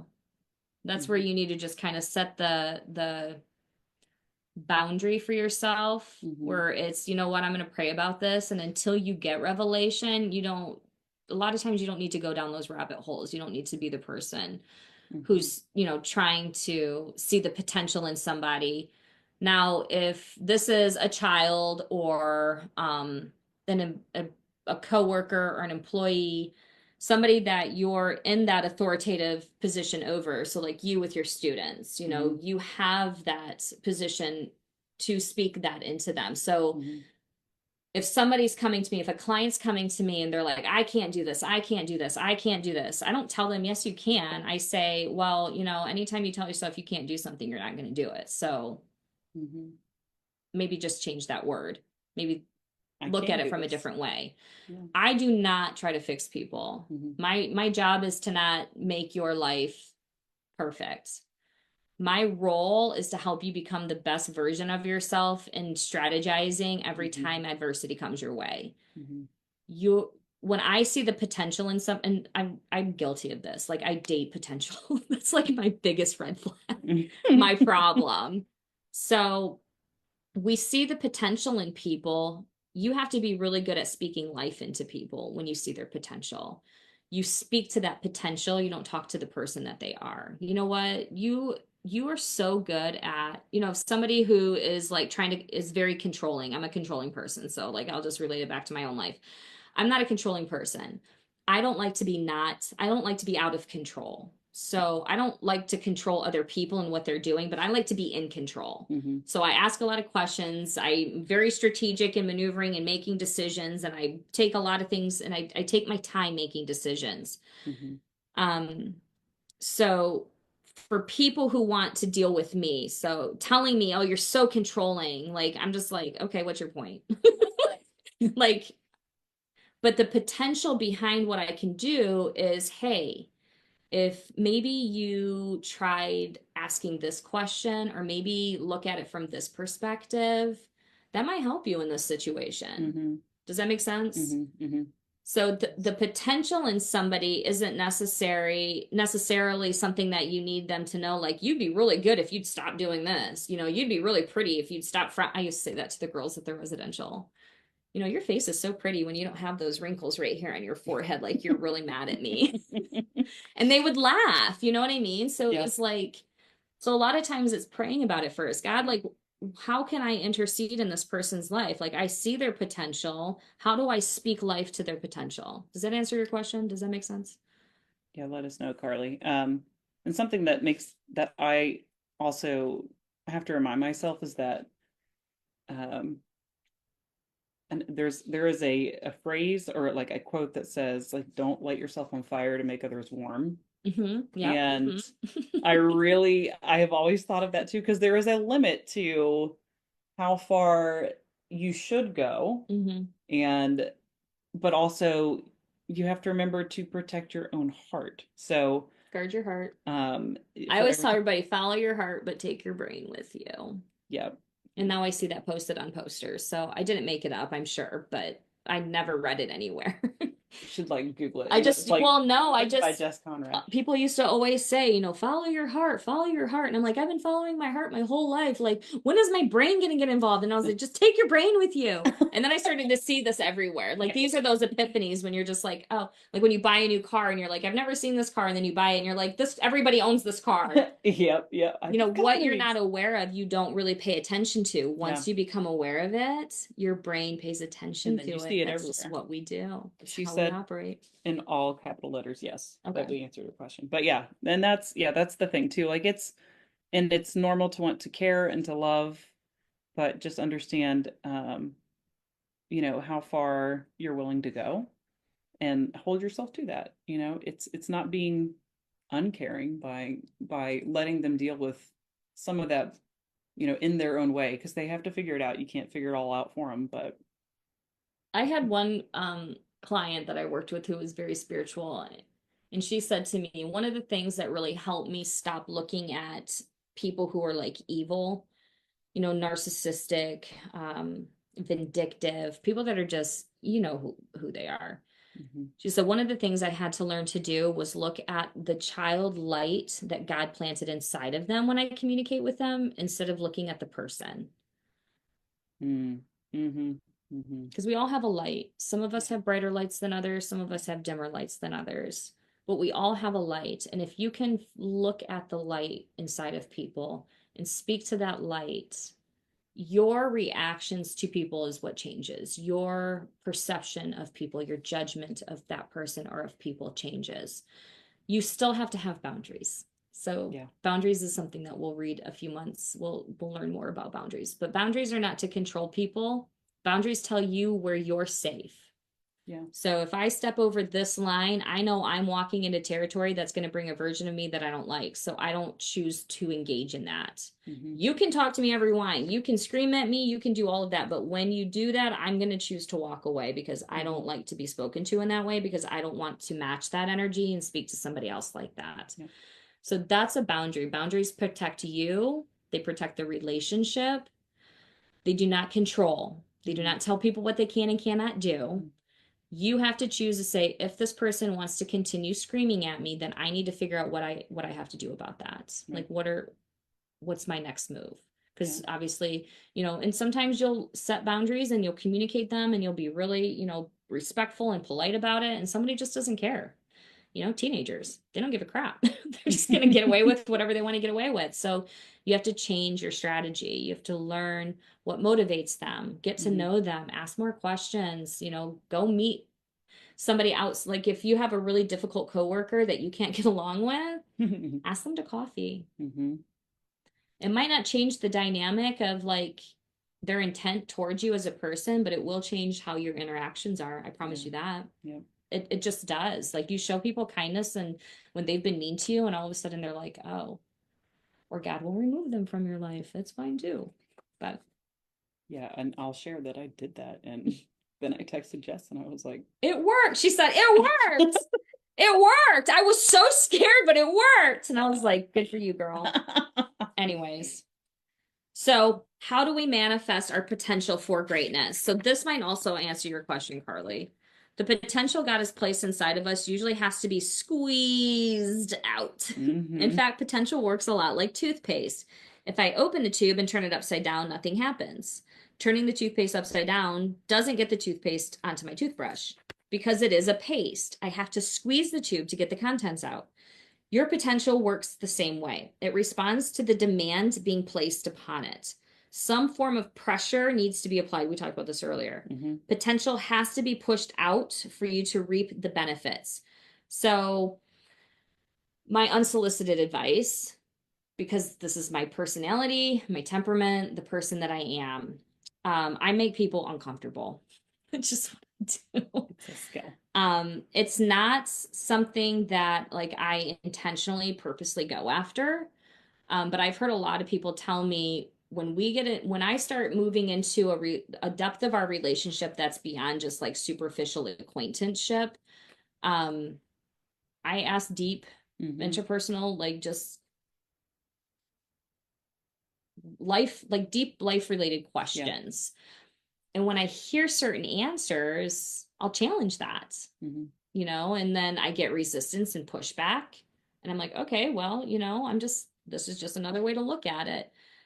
My mom used to tell me all the time, she's like, it's just like you love conflict. And I'm like, I don't love conflict. I feel super uncomfortable and like I don't love conflict, but I'm not afraid of it. Right. And when it's in the room and there's a big elephant in the room that everybody's pretending isn't there, I'm not afraid to be like, yo, what's this elephant doing here? You know, and that's a metaphorical, obviously, you know, example. But if I walk into, you know, the room and somebody who I normally would get like a, hey, what's up, you know, response from is slamming drawers, like I'm not gonna seclude myself and hide, and I'm not gonna be like, hey, stop slamming drawers, what's wrong with you, you know, I don't like this. I'm gonna look at them and say, hey, you're not acting the way you normally do, like your demeanor's off, like what's going on, is there something you want to talk about, like do we need to take a deep breath, you need a hug, do you want me to high five it, do I need to smack you, like what do you need? People know what they need if you give them space and enough time to think and process through that. Don't tell them what they need. Stop telling them what to do, what they should and shouldn't. Here we go. This should and shouldn't do. Oh, you shouldn't feel like that. Like, you're so pretty. Who cares if he broke up with you? That is not helpful. Right. Like, it's not helpful, no, right? it isn't. No. So it's instead going, you know what, girl, I think you're beautiful. What do you need right now? Now, do we need to go to the spa? Do we need to go get a manicure? Like, do we need to do, like, what do you want to do? What is your need? And sometimes their need is to cry on your shoulder. Sometimes their need is to vent everything out of their system and they don't need advice. Sometimes their need is for you to tell them that they're crazy for thinking the way that they're thinking and to remind them of, you know, you have to take the context of the relationship into consideration too.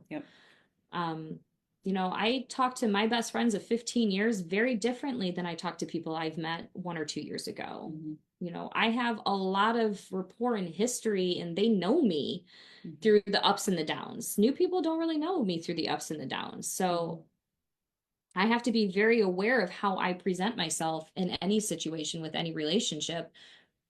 And if somebody's coming to me for advice that's not a client and it's therapeutic, like I preface with, I'm probably going to tell you things you don't want to hear. Like, are you okay with that? Because I'm not going to lie to you. Right. And then you have to let them respond. And if they get mad at you, I've had people do that. They'll cuss me out. They'll tell me everything under the sun. And 6 months later, they call me and they're like, you were right. Sorry for cussing you out because everything you said, that was exactly what I needed to hear. And I'm in a place now where I'm willing to do it. So thanks for being the first person to plant that seed. It just is, you can't personalize people's experiences. Everybody's going through something at different times, unexpectedly, expectedly. You just never know. So build your skill set. To me, if curiosity is like one of the most beneficial tools you can have in your communication, you know, tools. So we're talking about Yes. accessing your potential. You highlighted a lot more than me on that part, but I got into this paragraph here. So if you want to read before then, Okay. like why that stuck out to you. So as you let God direct your steps on your journey, he will often lead you to things for which you feel inadequately prepared. I struggle with that a lot just because, and I forget easily. I mean, my career started as a preschool teacher, and now I'm working at a university. So like God propelled me forward, and I've been there for a long time, but I still struggle with imposter syndrome Oh sometimes, yeah, I a wrote that lot. down, imposter syndrome. This is Yeah, what imposter syndrome this is. is what imposter literally on the same. Yes, Okay, yes, that's cool. absolutely. Um, so there have been so many moments where walking through, and I love my career. I love working with my students, but I'm also working with a lot of, you know, highly qualified, very well educated people who have maybe three more degrees than I do, or, they've studied something in depth, or they serve on every single committee. And I, again, try really hard not to compare myself, but sometimes in those situations when you have people like sitting around a table and everyone's, speaking Highly of themselves with their mhm. grandiosity. Who cares about those people? Well, Oh my yeah, they're gosh. using big words and like, or I just feel like they're talking about something that maybe I don't have as much experience in. hmm And I'm like, I'm gonna mess this up, So But that's where you just have to turn on to I'm going to see how much you do actually know about this, and I'm going to ask as many questions as I can. yep, yep. And that helps you overcome that fear of imposter syndrome because you're telling yourself, I know I don't know as much as you, but I want to, and I'm willing to learn, and I want to see if you're willing to teach. Or are you just somebody who wants to talk about yourself and gloat? Because that's what. And you're gonna find that out either Oh way yeah, when you ask yeah, that question. yeah, And then I for sure. also uh, highlighted, as I said before, potential is simply hidden ability. And for whatever reason, I'm just having to reiterate that to myself that it's already there. And God has proven that to me time and time again.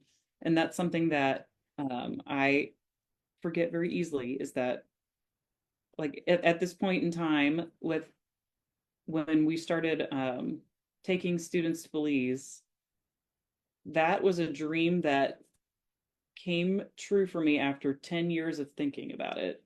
And I remember The waiting period. the waiting period, it was a very long waiting room, but I remember having, Been standing in this line for 10 years. I really felt that way. And I was like, what is it going to, take? But then, even like in the process of putting that course together, and there was a 13-page proposal and hmm multiple levels of approval. And I just thought, God has not let me forget about this since the very first trip, and it's going to happen. So there was a moment after the school bell rang and everybody went to their classroom. This was the first 12 students we ever took. And I just sat down they have like a little picnic table in this small courtyard. So if you've ever been to the Belize school I'm talking about, you know what I'm saying.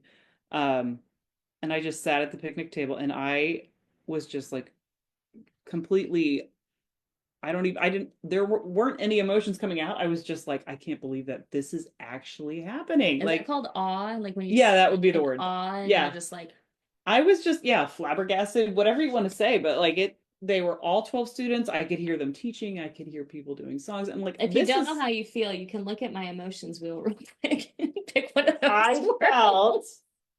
Definitely oh, happy there's or so many surprised. options. Where are the happy ones? Happy, proud, and peaceful. I'll do that because yeah, that was just wild. And then it just kept getting better because we kept bringing back groups. And I've told you this before too. Whenever like we recruit for even our nonprofit now, I don't recruit. God hmm recruits, and people just come out of the woodwork and they're like, "Hey, I want to go to Belize next summer." I'm like, "Okay, come on, let's go." Yeah, And yeah. it's awesome because, yeah, I did, but we needed a mental health professional.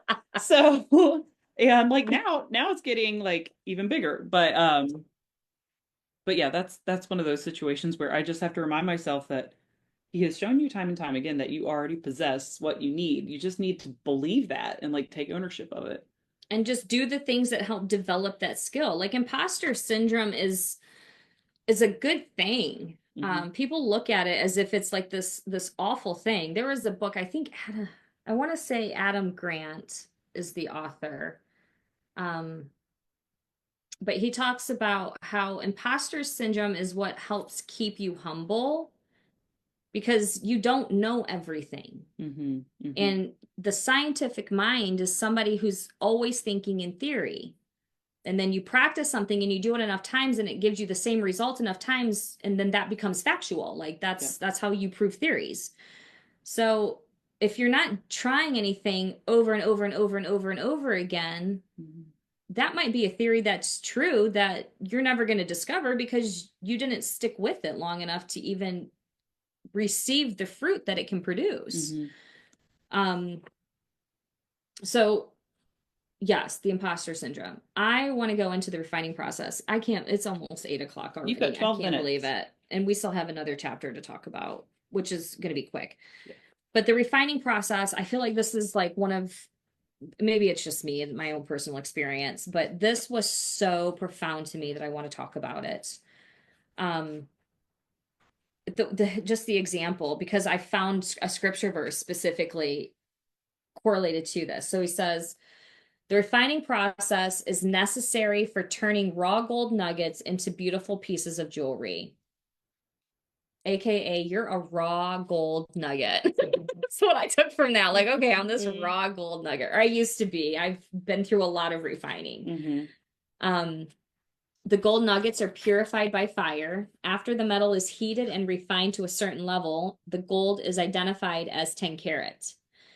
But this is one of the lowest levels of refinement because it took the least amount of time in the fire.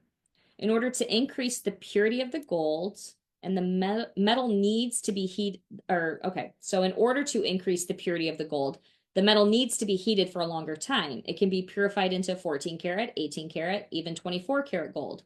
The 24 karat gold is considered pure because it has gone through the most rigorous purification process. It also happens to be the most valuable type of gold. This is because it remained in the fire longer. Hmm. This process for purifying gold is a good metaphor for what happens in our own lives. Sometimes it feels like God is allowing us to go through the fires of life. Naturally, we don't like it and we want to get out of the fire. Hence, you don't catch yourself, set yourself on fire. We We ask keep God it to going. excuse us from this trial, but God, we don't ask God to excuse us. That's very polite. We're like, make this go.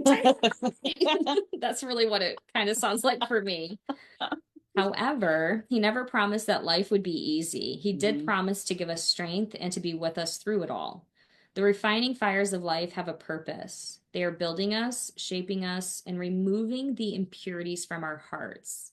The more we go through the refining fire, the purer we become. As our purity increases, more value is added to our gift. How beautiful is that? Hmm. That made me cry when I read it in the book. Hmm.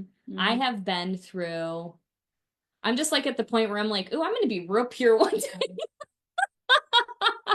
I feel like I have been through so many fires that I've been beaten down to feeling like I was just literally nothing. Hmm. Um, but I spent a lot of that time without God.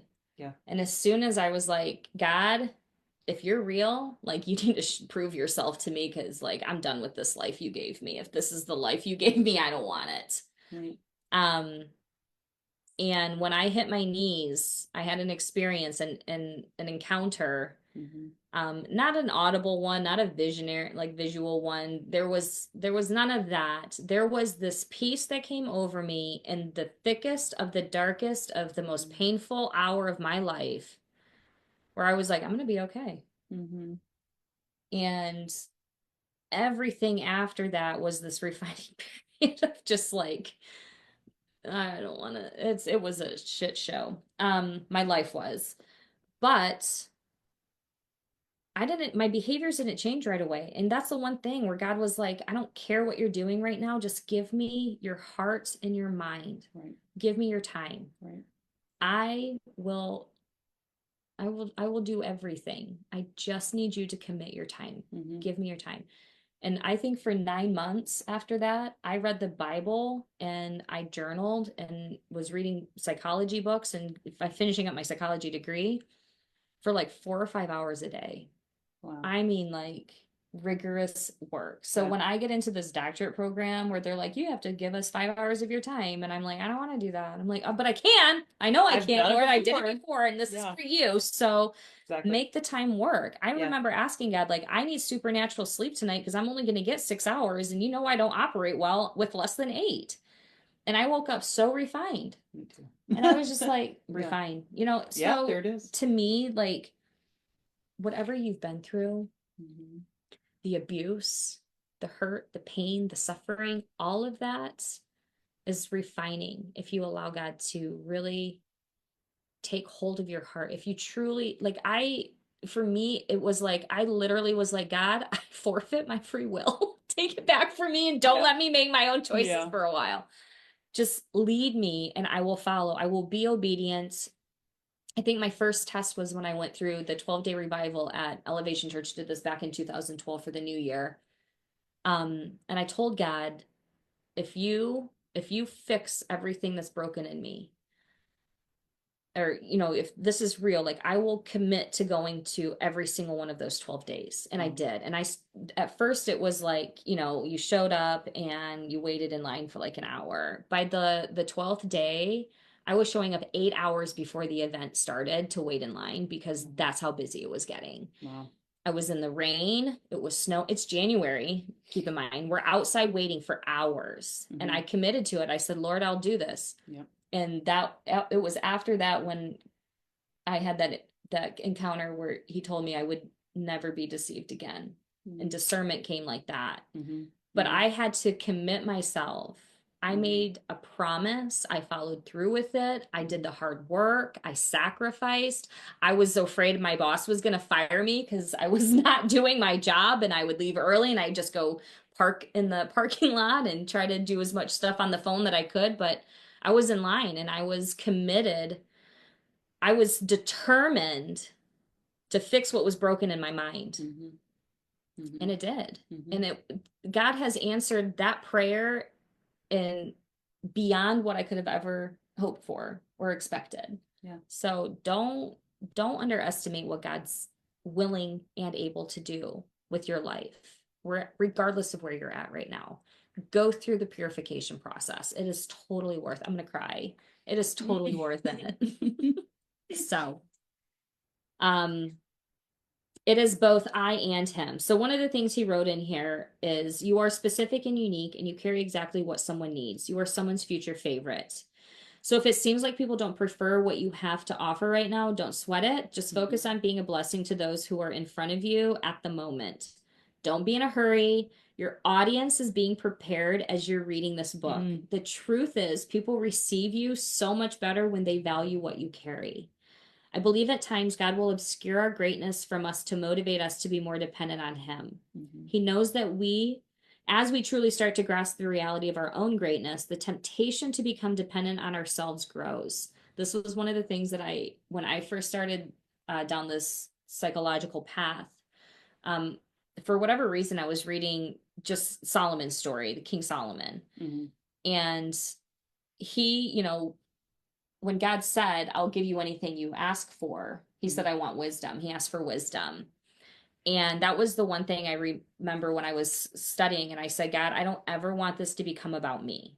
Yeah. Like, whatever the work I do, whatever I study, whatever I achieve, like all of that, I need you to be the center and the forefront of it because I know the enemy will just suck me into being in the limelight and it's all about me and I'm so great and yeah, this is what I don't ever, which is why when I started the foundation I named it the God Foundation, not the Jessica Taylor Conrad whatever foundation. That and obviously my name changes too often. So The Jessica whatever this foundation. is Jessica whatever. Yeah. So I wanted it to be God's foundation because it is his foundation. Everything that I have become is because of what he has helped me achieve. Yep. So, pride is what tries to convince us that we can meet all of our own needs independent of direction from or submission to God. This is why God takes us on a journey to fortify our humility and to solidify our allegiance. So I wrote in here, it is both I and him. He is in me. He is also outside of me. It is both.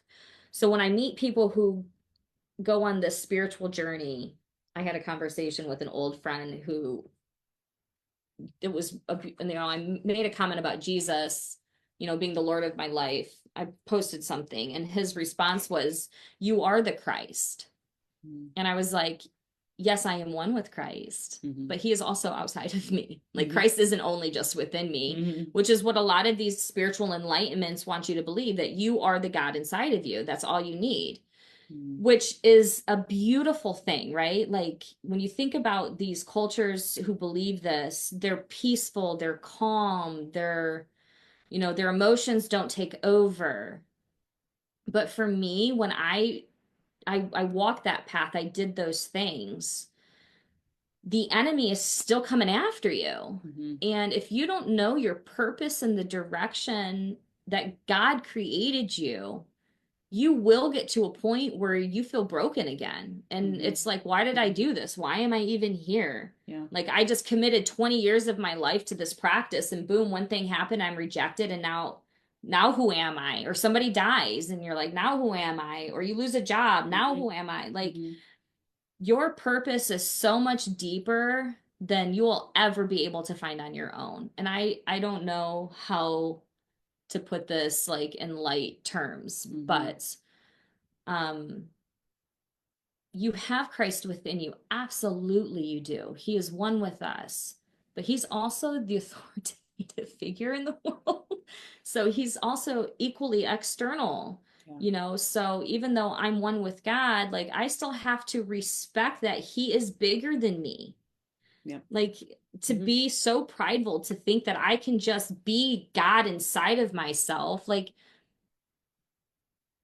to me, that's just Yeah. arrogant Yeah. because you don't know what you don't know. Right. And the Holy Spirit and God does know what you don't know that you don't know, and He can help you maneuver in those areas.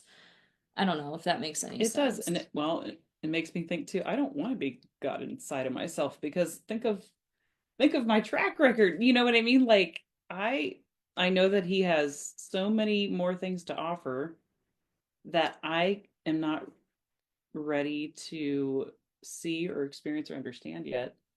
And like that's there's what is the point of missing out on that or trying to be it just doesn't work. I don't know. I just feel like because we don't understand we understand God one way, but it is much bigger than we can ever um, comprehend. And that's what the Bible says too, is that like God's ways are not our ways. And when he gives you, and we haven't got to that chapter yet, I'm waiting on that, but Well, so kind of even going off what you just said, like my relationship with you is based upon our time and experiences together. mm-hmm. Your relationship with your husband is going to be vastly different than it is with me. So Yeah. like if we think about that in terms of like our relationship with God, like my relationship with God is going to look different than yours. Right. And it's going to look different than all of the other billions of people who have that relationship. Mm-hmm. So only he is all knowing and can fulfill that role. Yeah. So when I meet somebody who's struggling and I give them a prophetic word that I'm like, I've had clients tell me all the time, they're like, oh my gosh, what you just said, like that just speaks to my heart. Like, can you repeat it? Excuse me. And I'm like, nope. No. It's gone. Nope, I don't think I can. I was like, because I think that was what God needed you to hear. Mm-hmm. It wasn't me telling you this. Like, Yeah. um, but I'm very in tune with, praying over my clients, and I'm asking God, like, bring me the people who want to hear from you. Now, do I work with clients who don't believe in God? Absolutely. Yeah. Mm-hmm. Um, and they teach me so much, and I love that, about those relationship dynamics. But God's still using me to Yeah. to get to them. Yeah. So I'm not going to just dismiss him and say, well, because you don't believe in God, then that's not going to be a part of, like, that is me. Mm-hmm. And I don't hide that from myself, but I want my clients to know, like, I don't have all the answers. I had one client asked me, she's like, "Are you just Googling stuff when we're like in session together?" And I'm like, "Yeah, what do you think? I'm like just a vault of every answer in the book." I said, "I'm researching this. I'll send you like 5 or 6 articles, Yeah. different perspectives, read through them, take what you can from it and apply it to your life and see how it goes. Yeah. But here's some information on that. Here's some coping skills. Here's a different, so it's just, Professors do that too. yeah, So like I don't have all the no. answers. And I'm not going to pretend like counsel, I do. well, and yeah, and I'm not going to pretend, but therapy isn't just about listening and asking questions. Hmm. People come to me because they genuinely want to understand something. And if I have the tools and the access to that information, of course I'm going to share it with you. Like, read this, see how that helps. Yeah. So I'm So not a traditional therapist either. I should watch what I say on this. actually, I think that's refreshing. So, anyways, chapter 7, no small thinkers allowed. So, what were you gonna say? I didn't start Oh, highlighting till nothing. page 122. Okay. Well, this is getting kind of creepy. I did the same thing. Page 122. All right. Yeah. And basically I the started a same little bit higher. section. People may Okay. think small, but God does not. So I'll just start up there. People may think small, but God does not. His thoughts are unlimited in extent, and this is what we were just saying. His plans are eternal in scope. So the plans he has for us are big, just like he is. He wants us to be courageous enough to accept his thoughts for us. He wants us to go after big dreams. All too often, we shrink the dream down to the size that we think we can receive. We scale it down to the equivalent of our perceived significance, and that's a size that's comfortable enough for us to navigate without the assistance of divine intervention or personal maturity. And I believe God will allow certain situations to happen in our lives to serve as a catalyst in cultivating our courage and our faith. Yes. I love that. So think big. What you can do in the natural, God can do in the supernatural. And I love that. Like, we are ordinary people, and God is what helps us be extraordinary. Extraordinary. Amen to that. Amen to that. When I say it as an extraordinary, I'm like, does that make us like even less ordinary? Does it make us extra?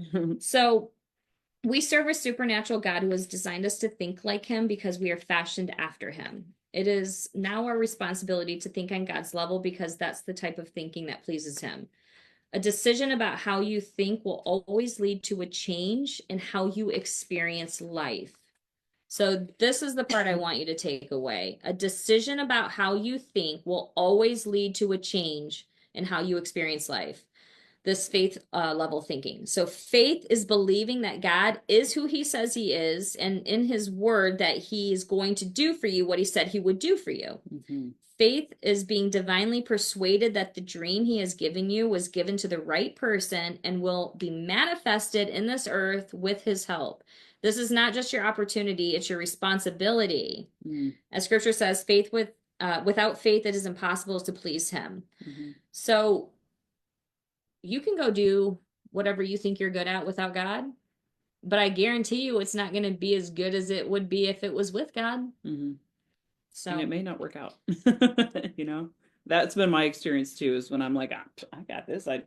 Yeah. And that was prior to me relying on God full time. Spoiler alert, I didn't. And it came crashing down a lot. My mom has that sign up there that says, if your dreams don't scare you, they're not big enough.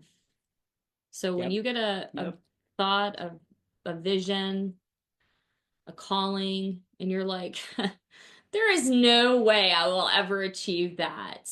Like, that's where you're supposed to go. Yep. I would say stay to that, stay on that path. But so before we sign off, I want to do the thing I keep referencing. I'm like, we're gonna get to that. Was the story of a man who he met. It was like, I don't know if this guy was a king or like some sort of a high ranking position somewhere within the world. Okay. Are we talking about Joseph or no? Well, it's based on the Joseph passage, but this was a more, I think it's out of, we are also reading a leadership devotional. I think this is what this came from. But it's about a man who, a series of favors for a high ranking person, and the king, well, I think it was a king, and he said, how can I repay you? Please tell me what it is that I can do for you. And he Isn't said, all I want is a golf club, just a golf club. And this man was insistent. The king was insistent. The man was uncomfortable. He's like, I really don't want anything, but he's like, no, I need you to tell me.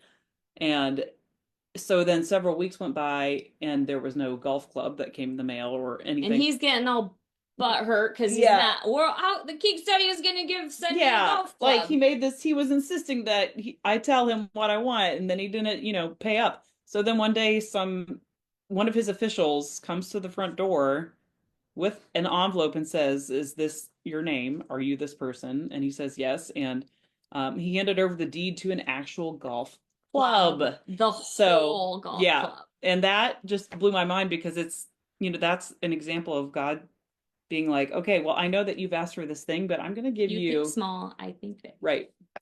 That'll be part of it, but it's not the end of it. So vision casting, great thing, creating a vision board. All the different things that you want to accomplish in life. So vision boards are a good starting point. You see the thing what we see repetitively. So if you want to memorize something or you want to remember something, put it on a sticky note and post it all over your house. Mhm. Put it on the mirror in your bathroom. Every time you walk past it, read it. Mhm. The more you read it, the more you're going to retain it, the more it's become a habitual practice. You're not going to ever have to think about it again. And what's so cool about that is your brain, regardless of all the information you've learned in your life, when you're in a situation where you need to know that piece of information, your brain will pull it out for you Mm. because you have it memorized. Mhm. Anything that you memorize, your brain will remember when you need it to remember. Yep. The Holy Spirit is to bring all things that were forgotten into remembrance. That's been happening We almost also have too. that. Yeah. But memorize it. Post it around every time. We get so when you see things often, we are so, I don't remember if I mentioned this in here, but we talked about this. So this is how your brain works. The longer you stare at something, your brain will eventually make that thing invisible because it's constantly there. Mhm. So it'll see right through it and pretend it doesn't exist anymore. So when you see things and you kind of don't pay attention to really what's going on around you because it's always in the same spot, your post-it notes will be the same way. Mhm. You'll see them, you'll read them the first couple of times, but after a while, you'll just it's kind of like notifications on your phone. You just kind of swipe them by. When you take and make the intention of every time you see that sticky note, you stop and you read it out loud, that's what's going to build this practice because you'll do this in other areas of your life as well. So just keep that in mind. I don't know, we can close. It's so late already. I'll let everybody go.